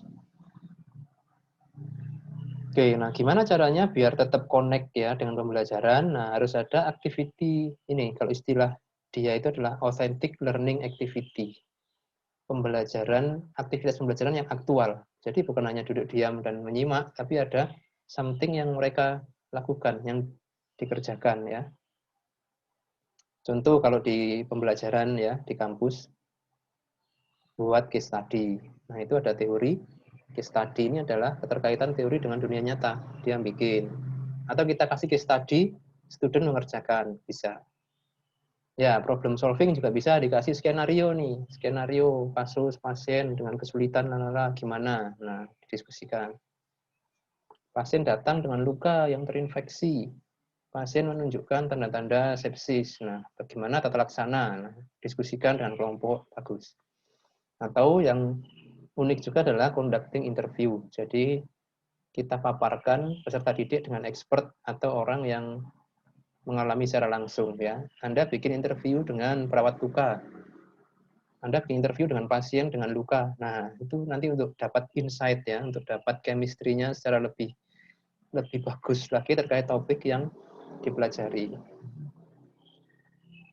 Oke ya, jadi intinya adalah mereka nggak sampai ngelamun terus habis ini ngapain lagi ya. Nah itu ya, kalau pegangannya cuma handout aja ya begitu ya. Jadi harus diberikan banyak aktivitas ya. Apalagi di era daring ini, wah ini sangat rawan sekali mahasiswa itu hilang arah ya, harus ngapain, bingung apa yang harus dipelajari. Kok kayaknya sudah semua, nah gitu ya. Padahal masih banyak yang harus dieksplor, gitu kan? Oke ya, nah sehingga aktivitas-aktivitas ini nantinya akan membantu ya peserta didik itu untuk feeling-nya itu muncul ya. Oh jadi nanti teori adult learning ini saya begini menerapkannya. Nah contoh begitu ya. Nanti kita akan ada tugas ya, nanti Anda akan menjadi jembatan ya, bagaimana Anda nanti bisa mengaplikasikan teori ini ke dalam keperawatan. Contoh ya. Oke, yang terakhir adalah motivasi. Nah, ini juga satu hal yang perlu dikondisikan oleh pendidik ya. Idealnya memang peserta didik yang dewasa itu secara internal sudah termotivasi. Jadi punya motivasi dari dalam diri. Kalau nggak ada, ya berarti kita harus tumbuhkan motivasinya. Ya. Motivasinya. Ya, minimal lah. Level motivasi yang paling rendah itu adalah pokoknya gak drop out, lulus, dapat ijazah. Nah, itu sudah level motivasi yang serendah-rendahnya. Tapi ya bagus gitu ya. sudah ada niatan untuk selesai. Yang repot ini kalau nggak ada niatan ya kuliah ini untuk apa, mau ngapain, akhirnya terombang-ambing ya, tesisnya molor lah, beberapa mata kuliah nggak lulus lah. Nah itu sulit ya, kasihan. Kalau bisa di awal memang harus terkondisikan. Nah, normalnya kalau orang merasa seperti itu akan mencari bantuan ya. Nah itu nanti akan dibahas di teori yang satunya. Jangan dulu sekarang. Ya, nah. Jadi apakah kita harus jadi seorang motivator, Pak? Kayak Mario Teguh, Golden Ways? Ya, enggak juga ya. Banyaklah cara untuk menumbuhkan motivasi, itu enggak harus dari kata-kata mutiara ya. Ya, bantu diarahkan ya, apa yang dicari dari studi ini, manfaat apa yang diharapkan. Nah, hal seperti itu ya. Nah, khusus ya, ini pesan khusus ya bagi Anda mahasiswa S2 terutama ya. Ini adalah kalau bisa motivasinya jangan yang saya bilang tadi ya. Nilai sama apa ini? Gelar akademis, ijazah ya. Kalau bisa Anda punya tujuan tuh yang lebih mulia lah ya, lebih bijaksana dan lebih berkelas dari hanya sekedar nilai atau ijazah gitu ya. Ya, ingin menjadi perawat yang lebih profesional, ingin menjadi peneliti di bidang keperawatan, misalkan. Gitu ya. Oke. Nah, termasuk juga peserta didiknya ya harus bisa mengarahkan supaya mereka punya tujuan, punya motivasi itu yang lebih tinggi levelnya, bukan hanya sebatas nilai dan ijazah. Gitu ya. Saya yakin itu banyak yang bisa Anda capai ya dari studi S2 ini di atas apa itu? Ijazah dan nilai. Oke. Nah, dalam konteks pasien, kita juga bisa lihat ya, jadi pasien itu nggak cuma ditarget mencapai clinical parameters gula darah doang. Tidak ya, banyak hal yang bisa dikejar sebenarnya dari pasien diabetes ya. Hidup yang bahagia, kualitas hidup yang baik, gitu kan. Waktu yang lebih lama bersama keluarga. Nah, itu kan contoh ya, tujuan-tujuan yang lebih dari sekedar angka. Itu yang nggak hanya sekedar gula darah sekian, HbA1c sekian, tekanan darah sekian, tidak. Itu ya. Nah, itu seni ya dalam mengedukasi pasien-pasien atau peserta didik yang dewasa. Nah, dari sini saya coba ya. Ini yang versi saya loh ya. Anda coba membuat yang versi Anda sendiri. Bagaimana pembelajaran orang dewasa ini bisa nyambung dengan keperawatan, terutama dengan pengkajian dan intervensi keperawatan ya. Jadi memang andragogi ini fokus pada self-directed learning. Jadi peserta didik ini yang menentukan arah. Ini pembelajarannya mau dibawa kemana ya. Apa nih yang harus saya kuasai? Nah itu ya. Dan pencapaian tujuannya. Goal acquisition-nya. Jadi yang ingin saya raih apa ya? Bagaimana meraihnya? Nah itu lebih kepada peserta didik yang menentukan. Nah, kita membantu ya, mengarahkan, memberikan stimulus, trigger-trigger supaya berpikir ke situ. Itu loh ya, membaca orang dewasa itu ya. Jadi ada penggeseran paradigma ya dari dependent tergantung pada edukator jadi independent. Nah, konkretnya bagaimana? Peserta didik itu kan diajarkan bagaimana mengidentifikasi masalah, menemukan solusi, action dan mengevaluasi gitu loh. Ya, pendidik yang tugasnya memastikan on the track nih jalannya. Jadi bukan ini tak suapi A, saya suapi B, C, enggak ya. Jadi pasien kita ajarkan ya. Loh Bapak ini kok gulanya stabil ya, stabil 500 terus. Nah, misalkan ya. Ini kira-kira di mana masalahnya? Nah, dia nanti akan bilang, "Oh, masalahnya memang saya ini suka minuman manis, kecanduan soft drink," misalkan ya. "Oh, gitu Pak ya. Kalau nggak minum soft drink gimana? Emang." Nah, nanti dia akan cerita rasanya haus terus apa-apa gitu ya. Dari situ nanti kita ajak mikir ya. Kalau soft drink terus Pak kan itu gulanya tinggi. Sebaiknya perlu kita carikan solusi nih, gimana caranya supaya secara perasaan itu Anda enak, tapi gula darahnya nggak tinggi. Oh, misalkan ya, soft drinknya diganti. dengan sesuatu yang lain. Nah, contoh ya, apa yang cocok dengan orang ini yang ada di sekitarnya, gitu ya. Nanti dia akan take action ya, coba menerapkan dan mengevaluasi. Nah, kita bantu dia untuk melalui ini. Gitu ya, pembelajaran orang dewasa. Jadi kalau di klinis ini, kita mengenal istilahnya Patient Center Self-Management Education atau Patient Center Education. Kalau di diabetes ada istilah DSME, Diabetes Self-Management Education, itu patient center ya. Jadi kalau kita rujuk ke sini ya, ke pengantarnya ini,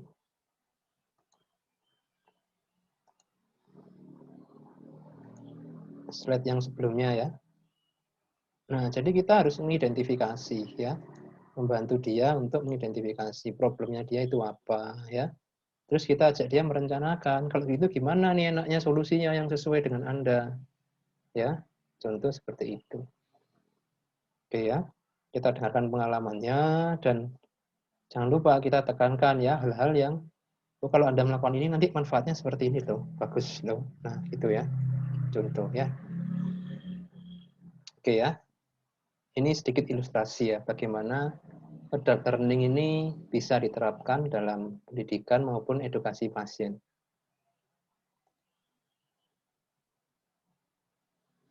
Oke, Bapak Ibu ya. Nah, dari sini kesimpulan sementara ya adalah teori adult learning ini atau andragogi ini sangat relevan dengan pelayanan keperawatan medikal bedah, terutama dalam hal edukasi self-management. Kesimpulan sementara, tentatif. Apakah ini benar? Silahkan nanti dari tugas itu Anda temukan ya. Evidence, hasil penelitian, hasil telah literatur ya, terkait dengan implementasi adult learning theory dalam keperawatan. Efektif nggak sih sebenarnya? Di mana kelemahannya, di mana kekuatannya? Nah, itu Anda cari ya dalam tugas mandiri. Sudah ada di VLM. Oke, kita lanjutkan diskusi kita masuk ke teori yang kedua. Masih kuat ya? Lumayan nih. Di silabus 50 menit, tapi ini kita sudah 70 menitan. Enggak apa ya, kan Anda online, banyak waktu luang ya. Ya, karena prinsipnya meskipun tidak tatap muka secara langsung, tapi student harus terus waktunya itu terdaya gunakan untuk belajar ya. Jangan sampai ada jam menit yang terbuang sia-sia. Jadi saya sarankan Anda tetap punya jam reguler ya untuk belajar seperti kalau kuliah langsung. Ya, jadi kalau siang itu ya jam kuliah itu dipakai belajar atau kuliah dan di luar itu Anda mesti punya jadwal belajar lagi, tetap seperti itu. Oke, kita next. Ini satu teori yang dibanding yang tadi ya, ini lebih konkret. Tahapannya itu lebih jelas dan apa yang harus dilakukan itu benar-benar tereksplisitkan ya. Jadi bisa langsung jadi SOP nih kayaknya teori ini ya.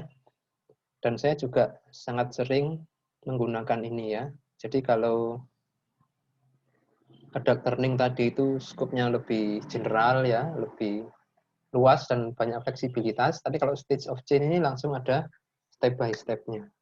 Itu ya. Kita lihat ya. Jadi yang namanya stage of change model atau trans theoretical model ya, disingkat TTM.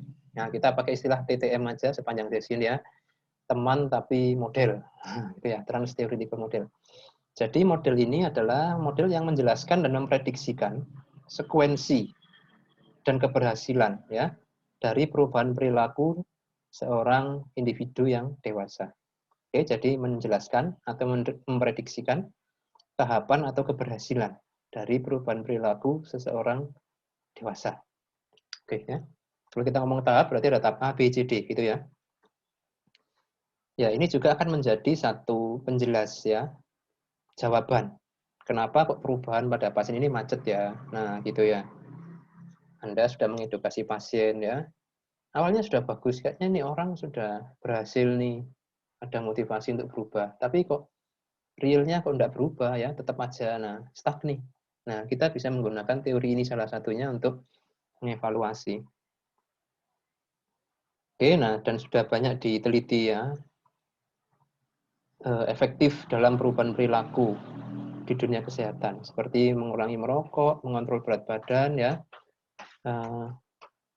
menurunkan diet tinggi lemak, ya, membentuk kebiasaan olahraga dan lain-lain, ya. Ada beberapa penelitian nih sudah. Nah, dasar pemahaman dasarnya, saya rasa sudah saya singgung tadi ya di awal sekali. Edukasi itu harus menargetkan apa? Perubahan perilaku. Jadi edukasi itu belum dikatakan berhasil kalau tidak ada perubahan perilaku. Sebatas tahu aja nggak cukup Bapak Ibu ya. Anda kuliah S1 keperawatan. Kan tujuannya untuk menumbuhkan perilaku perawat profesional. Jelas kan? Anda kuliah keperawatan itu bukan hanya untuk ngerti apa itu keperawatan, apa itu diagnosa, intervensi, enggak. Tapi bisa melakukan. Ada behavior change, ada action di sana. Sama, kuliah sama edukasi ini pun juga sama. Nah, ini sekarang jadi Anda ketambahan beban ya sebagai edukator. Ini silahkan ya diinstal ulang paradigma edukasinya bahwa edukasi saya ini harus membawa perubahan perilaku. Ya. Nah, terus perubahan perilaku ini adalah sesuatu yang kompleks ya, tidak pernah menjadi satu hal yang mudah dan dinamis. Ada pasang surutnya, kadang dia lajunya cepat, kadang lambat, kadang maju, kadang mundur. Ya, ini perubahan perilaku kompleks dan dinamis, sulit, rumit dan sifatnya itu personal, individu. Satu orang dengan yang lain itu sangat berbeda sekali proses perubahan perilakunya. Strateginya juga beda, edukasinya juga berbeda. Itu yang Anda perlu pahami. Jadi nggak ada minum apapun makannya, minumnya teh botol sosro, tidak ada ya. Edukasinya seseorang S2 ini harus individualize, terindividualisasi. Masing-masing orang beda. Pendekatannya beda kontennya. Itu ya. Oke. Kita masuk ke batang tubuh dari model ini ya. Asumsi utama, 5 tahap berubah. Ya, 5 tahap ya. Saya sebutkan aja dulu pre-kontemplasi, kontemplasi, persiapan ya, preparation, action, dan maintenance. 5 tahap perubahan. Oke ya. Nanti kita bahas satu-satu, tenang. Nah, ketika orang mau berubah, asumsi utama berikutnya adalah ada beberapa prediktor. Perubahan ini jalan atau enggak itu ada beberapa prediktornya. Satu, stage of change-nya sendiri ya, yang 5 ini kita harus lihat ya. Maju enggak dia prosesnya. Terus yang kedua, kemampuan pasien dalam mengambil keputusan. Oke, ini penting. Karena self-management itu intinya adalah serangkaian keputusan dan eksekusi. Self-management. Pasien diabetes, saya memutuskan mengurangi nasi. Nah, itu keputusan. Terus dieksekusi. Saya memutuskan nggak diet-dietan lah, buat apa? Soro. Nah, itu juga keputusan. Terus dieksekusi. Jadi kemampuan mengambil keputusan ini juga penting dalam progres seseorang itu berubah behaviornya. Oke. Yang ketiga, self-efficacy and temptation. Self-efficacy itu kepercayaan diri untuk berubah ya. Efikasi diri. Optimisme. Nah, gampangnya itulah ya. Saya optimis nih akan bisa olahraga rutin seminggu sekali. Optimis. Oke. Nah, itu self-efficacy. Tapi juga ada temptation, godaannya. Masalahnya di lingkungan tempat tinggal saya ini nggak ada yang doyan olahraga. Nah, itu contoh ya. Wah, di Malang ini apalagi kalau pagi dinginnya setengah mati ya, paling enak daripada jogging ya selimutan. Contoh seperti itu ya. Nah, ini harus kita lihat ya dari pasien ya. Dan yang terakhir adalah proses yang dialami seseorang dalam berubah. Ini ada di kolom sebelahnya itu ada 10 proses ya. Nah, 10 proses di mana jadi 10 fase perubahan itu yang ada di balik 5 ini, gitu loh ya. Jadi dalam 5 ini itu ada serangkaian tahapan yang lebih detail, lebih halus. Itu ada 10 fase proses berubah. Nah, itu nanti Anda perdalam sendiri ya. Di set slide ini saya akan membahas pada asumsi utama yang 5 ini. Oke ya. Karena ini aja sudah panjang ini, nggak mungkin selesai kalau semuanya. Nah, ini dia jadi 5 tahapan perubahan. Yang kuning ya, pre-kontemplasi. Kontemplasi itu apa sih? Perenungan, pemikiran. Jadi pre-kontemplasi orang belum mikir. Nah, itu ya, not thinking about change. Jadi dia belum berpikir untuk berubah. Oke. Terus yang kedua, kontemplasi. Nah, mulai mikir nih untuk berubah. Sepertinya ada yang perlu dirubah ya. Kok kayaknya pola hidup saya ini kurang sehat deh. Nah, misalkan gitu ya. Kok sepertinya cara belajar saya ini nggak efektif ya. Nah, misalkan gitu ya. Anda sudah semester 3 ya. Sudah separuh jalan lebih ya. Semester 1, 2 ini kok hasilnya mengenaskan misalkan ya. Kayaknya ada yang perlu dirubah nih. Nah, itu Anda tahap kontemplasi berarti. Kontemplasinya baru semester 3 ya, tidak apa-apa ya. Daripada enggak kan gitu ya. Oke, nah begitu sudah kontemplasi akan timbul statement, kontrak, ready to change, bersiap-siap untuk berubah. Oh, saya siap nih untuk berubah. Ya, memang cara belajar saya ada yang salah nih, harus diperbaiki yang ini. Nah, itu adalah ready for change-nya, preparation, dan dilanjutkan dengan action-nya, proses berubahnya sendiri. Oke, jadi kalau pasien Anda awalnya itu tidak pernah aktivitas fisik, dia mulai mencoba rutin aktivitas fisik. Itu adalah fase action.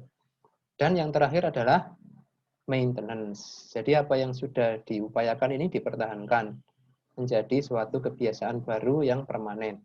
Itu namanya maintenance. Nah, dari adopsi ini contoh referensi yang saya ambil ya, Australian Healthcare Guideline ya. Ada kemungkinan ya dari maintenance ini akhirnya gagal. Namanya orang pasti ada pasang surutnya ya. Akhirnya relapse. Kembali lagi. Nah, setelah relapse ini sudah bisa kemana saja nih fasenya. Ya, bisa yang pre-kontemplasi, kontemplasi, preparation sampai action lagi. Bisa. Nah, ini sekarang yang kita lihat ya. Pada peserta didik kita, pada pasien-pasien kita, ya kita lihat dia ada tahap mana nih perubahannya. Itu loh, ya maksudnya. Nah, nanti kalau kita sudah tahu, oh ini pasien masih pada tahap pre-kontemplasi, berarti strateginya ini. Nah, itu ada. Kita lihat ya, slide berikutnya. Nah, tahap pertama adalah pre-kontemplasi. Anda lihat di slide itu ya, pada tahap ini adalah orang tidak berpikir untuk merubah dan tidak tertarik untuk mencari atau mendapatkan segala bentuk bantuan. Yang ngerokok ya terus saja gaspol ngerokoknya. Ngapain dikurangi ngerokok enak kok. Nah gitu misalkan ya. Yang makan tinggi lemak, tinggi kalori juga sama ya. Wah ini makanan sudah disediakan Tuhan kok tidak dimanfaatkan. Nah misalkan begitu ya. Gas saja terus pol. Nah contoh ya. Pada tahap ini apa? Orang-orang cenderung mempertahankan, defend ya terhadap kebiasaan buruknya dan tidak merasa itu sebagai problem. Yang tahu itu problem siapa? Ya kita, tenaga kesehatan atau pendidik. Oke. Nah, terus gimana kalau ketemu orang seperti ini? Nah, nggak apa-apa ya, santai. Kita tidak usah terlalu maksa, tidak usah terlalu ngoyo, tidak usah terlalu tergesa-gesa. Langsung dilihat poin yang kuning tuh di bawah sendiri. Action oriented message not appropriate. Nah, oke, jadi nggak usah terburu-buru memberi instruksi. Loh, jangan, kamu harus mengurangi itu rokoknya.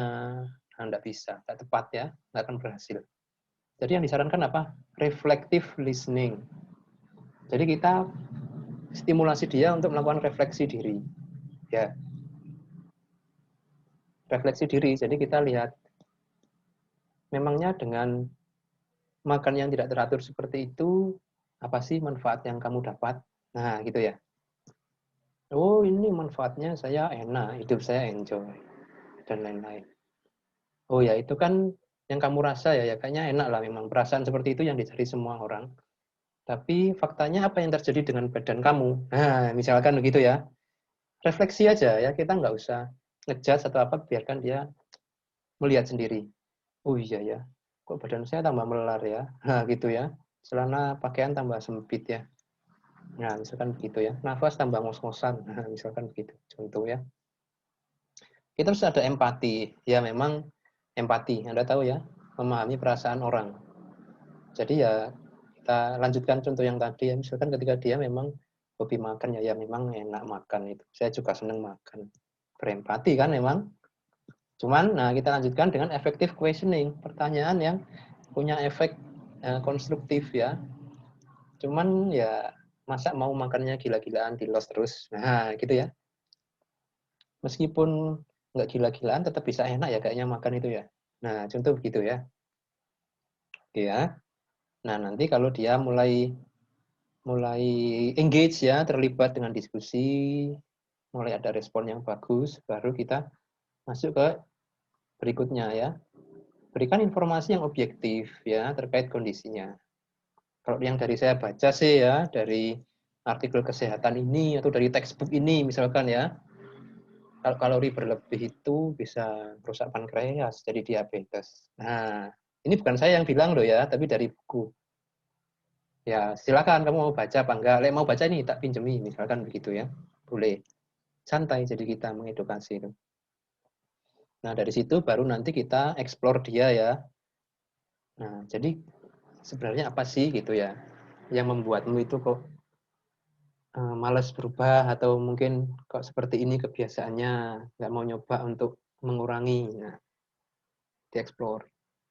Dia akan ngomong ya, keluar sedikit-sedikit unek-uneknya. Nah, itu akan mencairkan suasana dan harapannya bergeser dari pre-kontemplasi menjadi kontemplasi. Itu loh Bapak Ibu ya. Asik ya mengedukasi kan? Nah, kontemplasi ini orang mulai aware ya, mulai sadar ya terhadap konsekuensi dari kebiasaannya. Wah, kalau kebiasaan saya ini belajarnya menjelang ujian kok kayaknya setelah 2 semester ini hasilnya memprihatinkan ya. Nah, misalkan begitu ya. Nah, mulai mikir ya. Kayaknya harus dirubah nih belajarnya. Nah, gitu ya.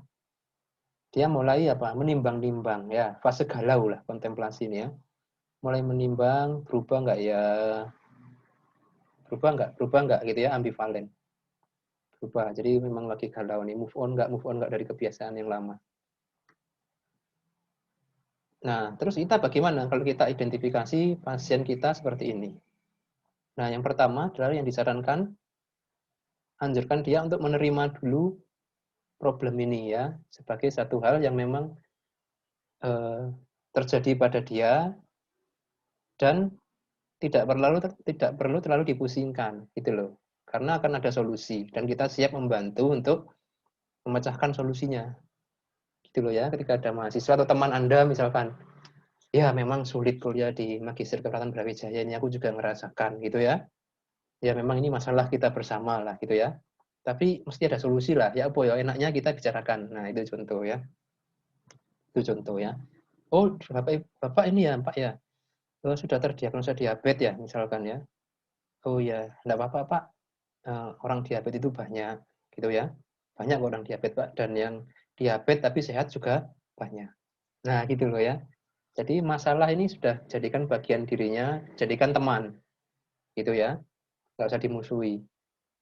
Ya, jadi banyak Pak pasien diabetes itu yang sehat kok Pak, umurnya panjang ya, sampai punya cucu cicit banyak. Mau tahu caranya? Ayo kita diskusi. Nah, misal seperti itu ya. Oke ya. Terus tingkatkan kesadaran dia ya terhadap negatif kondisi-kondisi negatif yang mungkin terjadi kalau dia itu nggak berubah ya. Nah, kondisi negatif ini juga sifatnya apa? Holistik Bapak Ibu ya, nggak cuma fisik aja, tapi psikososial ya. Dan malah justru yang sering ngefek itu psikososialnya. Kayak tadi contohnya ya, kalau Bapak nggak ngontrol gula, nggak kasihan cucunya tapak. Nah gitu kan, nanti waktu wisuda atau waktu apa rapotan, kakeknya nggak bisa ikut karena kena komplikasi. Nah biasanya hal seperti itu langsung menyentuh ya. Oh iya iya ya, nggak mau saya. Nah gitu. Oke ya. Terus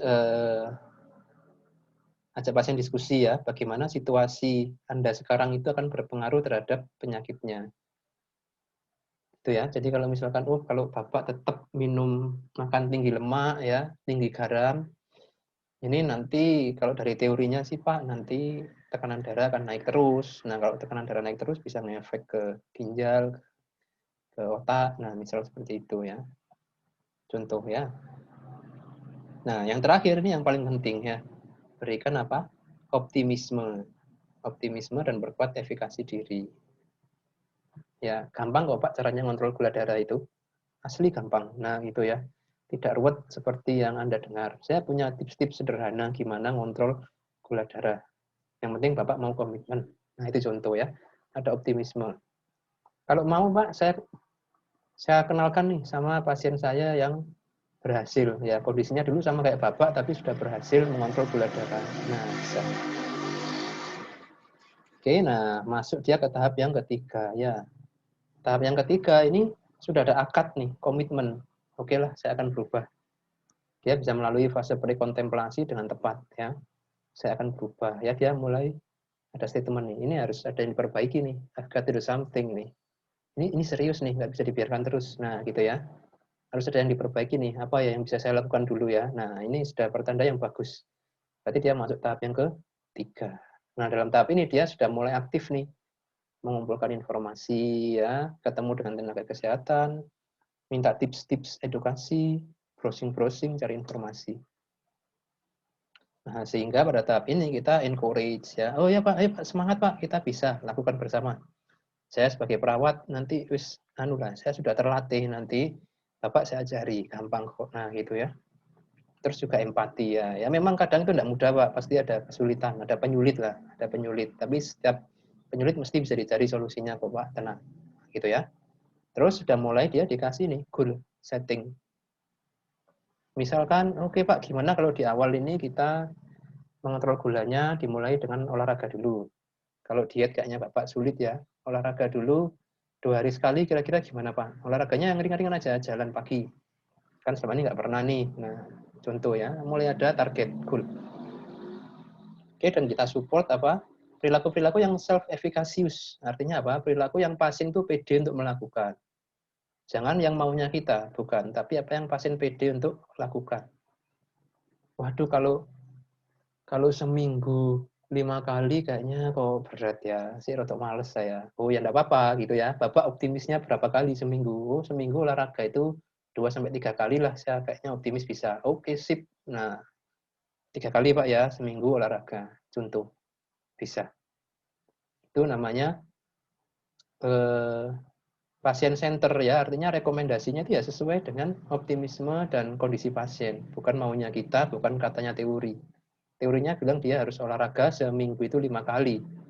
Tapi kalau dia belum bisa mencapai itu, apa yang mau dipaksakan? Kalau dipaksakan nanti malah stres, nggak jalan.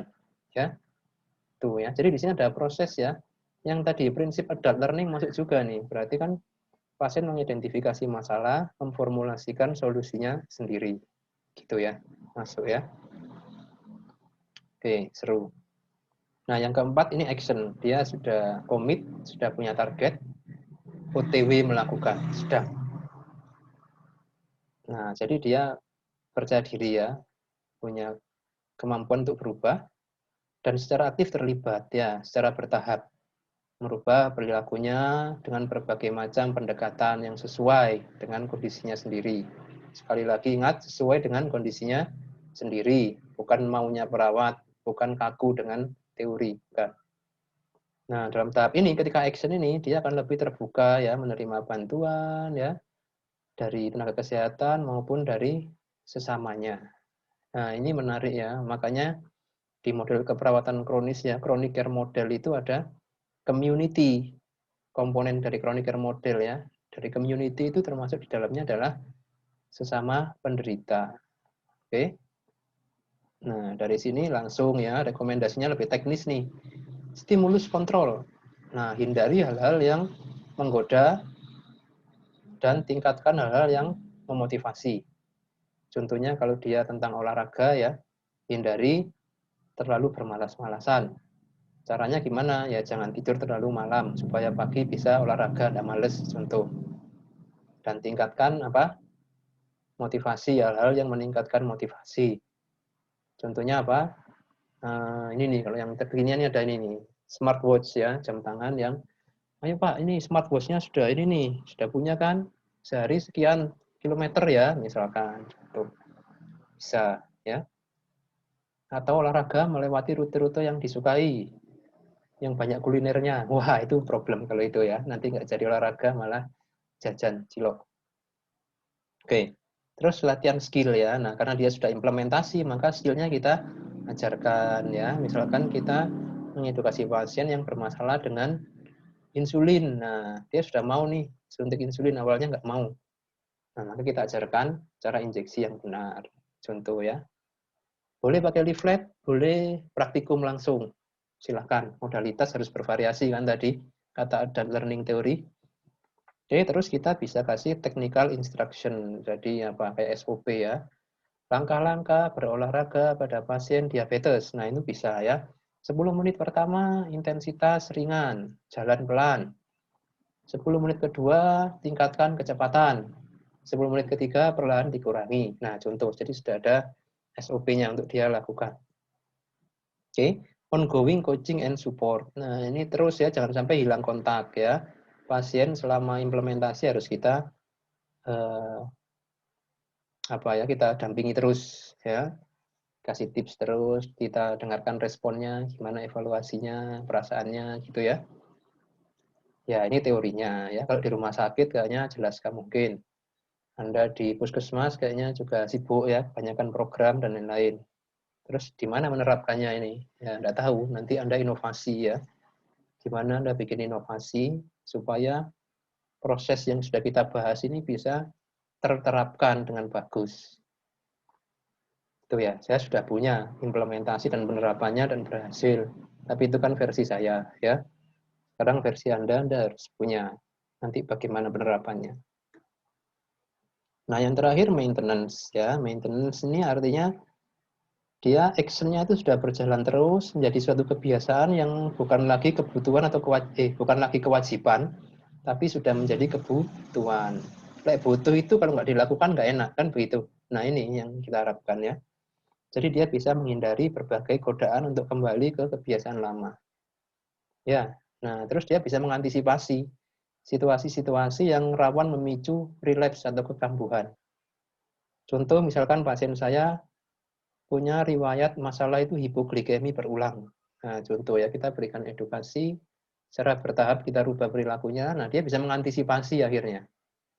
Oh, saya kalau makannya terlambat, itu mesti nanti hipo. Nah, akhirnya apa antisipasinya? Makannya selalu on time. Nah, contoh begitu ya. Oke, terus dia mempunyai mendapatkan skill-skill baru ya, seiring dia implementasi terus ini gitu ya. Skill-skill baru. Contohnya lanjut tadi hipoglikemi ya. Jadi dia langsung punya skill baru ya. Langsung nih, supaya nggak sampai hipoglikeminya berat, kemana-mana saya selalu membawa glukometer. Nah, selalu punya skill. Nyiapkan. Terus begitu kerasa badan agak nggak enak, langsung inisiatif ya. Kayaknya perlu cek gula nih. Terus, oh ternyata betul hipo. Nah, langsung skillnya main ya. Ambil permen atau jus buah yang manis ya, buah vita dan semacamnya contohnya, contoh seperti itu. Jadi dia skillnya berkembang terus. Dan idealnya memang begitu ya, pasien tuh jadi ahli, jadi expert terhadap dirinya sendiri. Harapannya begitu, jadi lebih ahli dari kita dalam hal perawatan dirinya sendiri. Ya, nah namanya manusia pasti ada pasang surut tadi Bapak Ibu ya. Kadang mungkin timbul pemikiran ya, untuk kembali ke kebiasaan lama. Ah, kayaknya enak ya, kalau setiap habis Isya ini kulineran, seperti dulu lagi. Nah, mungkin timbul pemikiran seperti itu ya. Tapi dia bisa resist ya, menolak. Ah, sudahlah, itu sudah tidak cocok lagi untuk saya sekarang. Nah, tidak begitu ya. Dia sudah punya mental baja untuk mempertahankan perubahannya. Nah, ini Bapak Ibu yang oleh saya sebut dengan istilah apa? New normal. Jadi dia sudah punya kebiasaan baru yang normal buat dia. Kebiasaan lama itu sudah nggak normal, gitu loh. Jadi, untuk bisa mencapai new normal ini kan prosesnya panjang tadi ya. Dari 5 fase ini kan harus terlalui dulu baru new normal. Itu. Jadi saya kadang ya ketawa ya lihat di berita apa sekarang new normal, kebiasaan baru. Nah, bagaimana bisa ya? Orang tahapannya aja nggak direncanakan dan nggak diterapkan kok ya. Rata-rata orang sekarang masih bertahap mungkin ya pre-kontemplasi dan kontemplasi. Ya kan? Belum berpikir untuk berubah atau ya antara berubah dan tidak. Rata-rata kan begitu. Sudah diproklamirkan new normal. Gimana prosesnya nggak dilalui, ya nggak akan tercapai. Dan bisa dilihat sekarang hasilnya. Pandemi berkepanjangan, nggak ada ujungnya. Ya, daerah-daerah yang dulu jadi percontohan sekarang zona merah, ya toh? Bisa dilihat itu. Nah, ini salah satu kunci ya. Kalau Anda mau merubah perilaku pasien, masyarakat, berubah itu ada tahapannya. Pendekatannya bisa pakai adult learning teori tadi, pendekatan merubahnya. Mengevaluasi tahapannya bisa pakai trans-theoretical model. Masing-masing dilalui satu persatu dengan mantap, baru new normal berhasil. Gitu ya. Nah, jadi pendekatannya kalau sudah maintenance ya, kita berikan reward nih. Kita ingatkan pada pasien, pencapaiannya sudah seberapa hebat. Nah, wah, hebat Pak ya, Anda ya. Dulu gula darahnya stabil 500 terus. Nah, sekarang stabil 150 terus. Nah, itu kan pencapaian ya, itu yang kita reminder terus ya. Bisa jadi kalau dia sudah sukses ya, kita tunjuk dia sebagai mentor ya. Bisa bantu nggak Pak? Ini ada pasien yang lain nih, masih kesulitan mengatur dietnya. Nah, Bapak kan sudah berhasil. Bisa nggak sharing? Nah, itu juga bagus ya. Bagus sekali ya. Dan yang terakhir tetap kita harus mendengarkan pengalamannya beliau. Gimana Pak selama ini ada kesulitan nggak? Gimana dengan pola olahraganya yang baru sekarang? Tambah asik ya. Sudah bikin komunitas Pak ya, komunitas jogging nah atau apa gitu kan. Seru ya. Dengan dia bercerita itu malah apa? Semakin menanamkan ya kebiasaan baru ini secara mendalam dan permanen. Oke, ya terakhir ini nggak masuk tahapan Bapak Ibu ya, tapi adalah satu hal yang mungkin terjadi adalah relapse kambuh. Nggak apa-apa ya, sekali lagi jangan langsung negative thinking. Kenapa? Karena tadi ya, mempertahankan itu lebih sulit dari mencapai. Betul kan ya? Merubah dengan mempertahankan perubahan itu lebih sulit mempertahankan perubahan. Oke. Jadi kalau pasien kita relapse ya, jangan dianggap relapse itu sebagai suatu kegagalan. Tapi kita kasih makna yang lain, bahwa ternyata oh ada hal lain yang harus dipelajari nih kalau begitu. Ada hal yang harus dihindari nih kalau begitu yang mungkin dulu terlewatkan. Gitu ya. Oke, jadi misalkan dia awalnya sudah istiqomah olahraga, ternyata males lagi. Nah, nggak apa-apa, dengan effective listening itu kita akan mendapatkan data ya. Waduh Pak, gak enak Pak, bosen. Nah, misalkan gitu ya. Oh, masalah utamanya bosen. Berarti gimana enaknya solusinya Pak, biar nggak bosen? Mungkin diganti Pak, jangan jalan terus. Gimana kalau sesekali ganti renang? Nah, misalkan ganti tenis meja, ganti apa? Nah, itu kan artinya apa? Relapse-nya itu kita jadikan sebagai data untuk apa? Informasi, perubahan rencana atau perbaikan strategi. Gitu ya. Oke. Terus apa? Kita turunkan faktor perancu ya dari eksternal maupun internal yang mungkin menjadi penyebab ya. Wah, saya wis males Pak olahraga lagi. Lah kenapa Pak? Nah, teman saya itu meskipun dia rajin olahraga ternyata kena komplikasi juga. Nah, itu ya contoh ada faktor perancu tuh. Nah, kita harus lihat emang seperti apa Pak temannya, usianya, terus kebiasaan yang lain. Nah, kan gitu ya. Ya memang sih dia selain rajin olahraga tapi juga setiap habis olahraga itu mesti rokokan. Nah, ternyata begitu ya. Habis rokokan, ngopi terus makan. Nah, oh ternyata itu masalahnya. Kan beres tuh, bisa cari solusinya kan. Intinya kita jangan keburu negative thinking dulu kalau ada pasien yang relapse. Nah, sehingga tetap positive appreciation ya, jangan negatif judgment tapi positive appreciation. Satu ya, waktu saya belajar di Australia tentang edukasi diabetes itu ada satu prinsip yang wajib dipegang oleh edukator, yaitu apa? Patient never wrong. Pasien tidak pernah salah. Nah, jadi Anda jangan sekali-sekali menjudge pasien, oh Anda salah. Wah, jangan ya. Enggak apa-apa, oh ya enggak apa-apa. Nah, harus begitu. Harus welcome ya. Awalnya itu tetap harus, oh ya enggak apa-apa, Pak. Oh ya, itu baik kok, Pak, enggak apa-apa. Nah, setelah itu baru dilanjutkan. Tapi akan lebih baik lagi. Nah, begitu loh ya.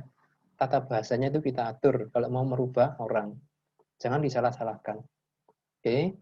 Terus acknowledge patient's complaint. Nah, keluhan-keluhannya itu benar-benar kita akui dan kita kita terima. Oh ya, memang sulit Pak. Ya memang betul Anda Pak. Memang kalau olahraga terus itu lama-lama bosen ya. Memang gitu. Nah gitu loh ya. Jangan sampai keluhan pasien itu Anda putar balikkan. Loh, mau sehat kok bosen. Nah, itu keliru ya, tidak boleh pendekatan seperti itu. Ya, paham ya? Terus, nah bisa kita libatkan keluarga atau pemberi pelayanan di rumahnya, ya, untuk solusi juga kolektif. Jadi kalau misalkan dia mau olahraga tapi anggota keluarganya nggak ada yang ikut, nah gimana kalau dari anggota keluarga ada yang mau menemani setiap pagi gantian, menemani bapaknya ini jalan atau sepedaan. Nah, contoh ya, kan bagus solusi. Itu ya Bapak Ibu ya. Nah, jadi dari sini kita bisa simpulkan bahwa teori trans-theoretical model ini juga sangat relevan pada kasus-kasus medical bedah ya, terutama dalam membentuk self-management. Sekali lagi ini adalah tentatif, belum dibuktikan. Sehingga tugas Anda adalah menemukan bukti-bukti dari sumber terpercaya bagaimana TTM ini berefek ya dalam keperawatan. Ada di tugas, silakan dilihat di VLM. Ya, ini beberapa referensi ya yang saya kutip. Nanti Anda juga bisa mengutipnya dan saya sangat berharap Anda juga menggunakan sumber-sumber yang lain. Oke. Ya, saya rasa demikian ya Bapak Ibu ya untuk sesi ini. Semoga ada manfaatnya ya. Kalau ada yang kurang berkenan saya mohon dimaafkan ya. Sekali lagi yang maha benar, maha sempurna itu hanya Tuhan yang Maha Esa. Setiap kesalahan itu adalah bersumber dari diri kita sebagai manusia. Saya akhiri, terima kasih. Wassalamualaikum warahmatullahi wabarakatuh dan salam sejahtera.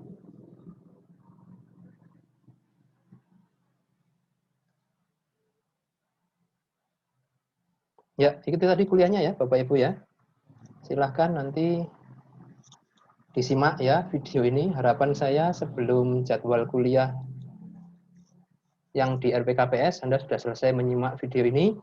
Anda sudah punya list pertanyaan untuk kita diskusikan bersama. Jadi nanti yang akan menjawab pertanyaan Anda tidak hanya saya, tapi juga rekan-rekan mahasiswa yang lain. Kita sharing di sini ya. Ya, itu saja saya rasa. Terima kasih ya. Selamat belajar dan tetap semangat.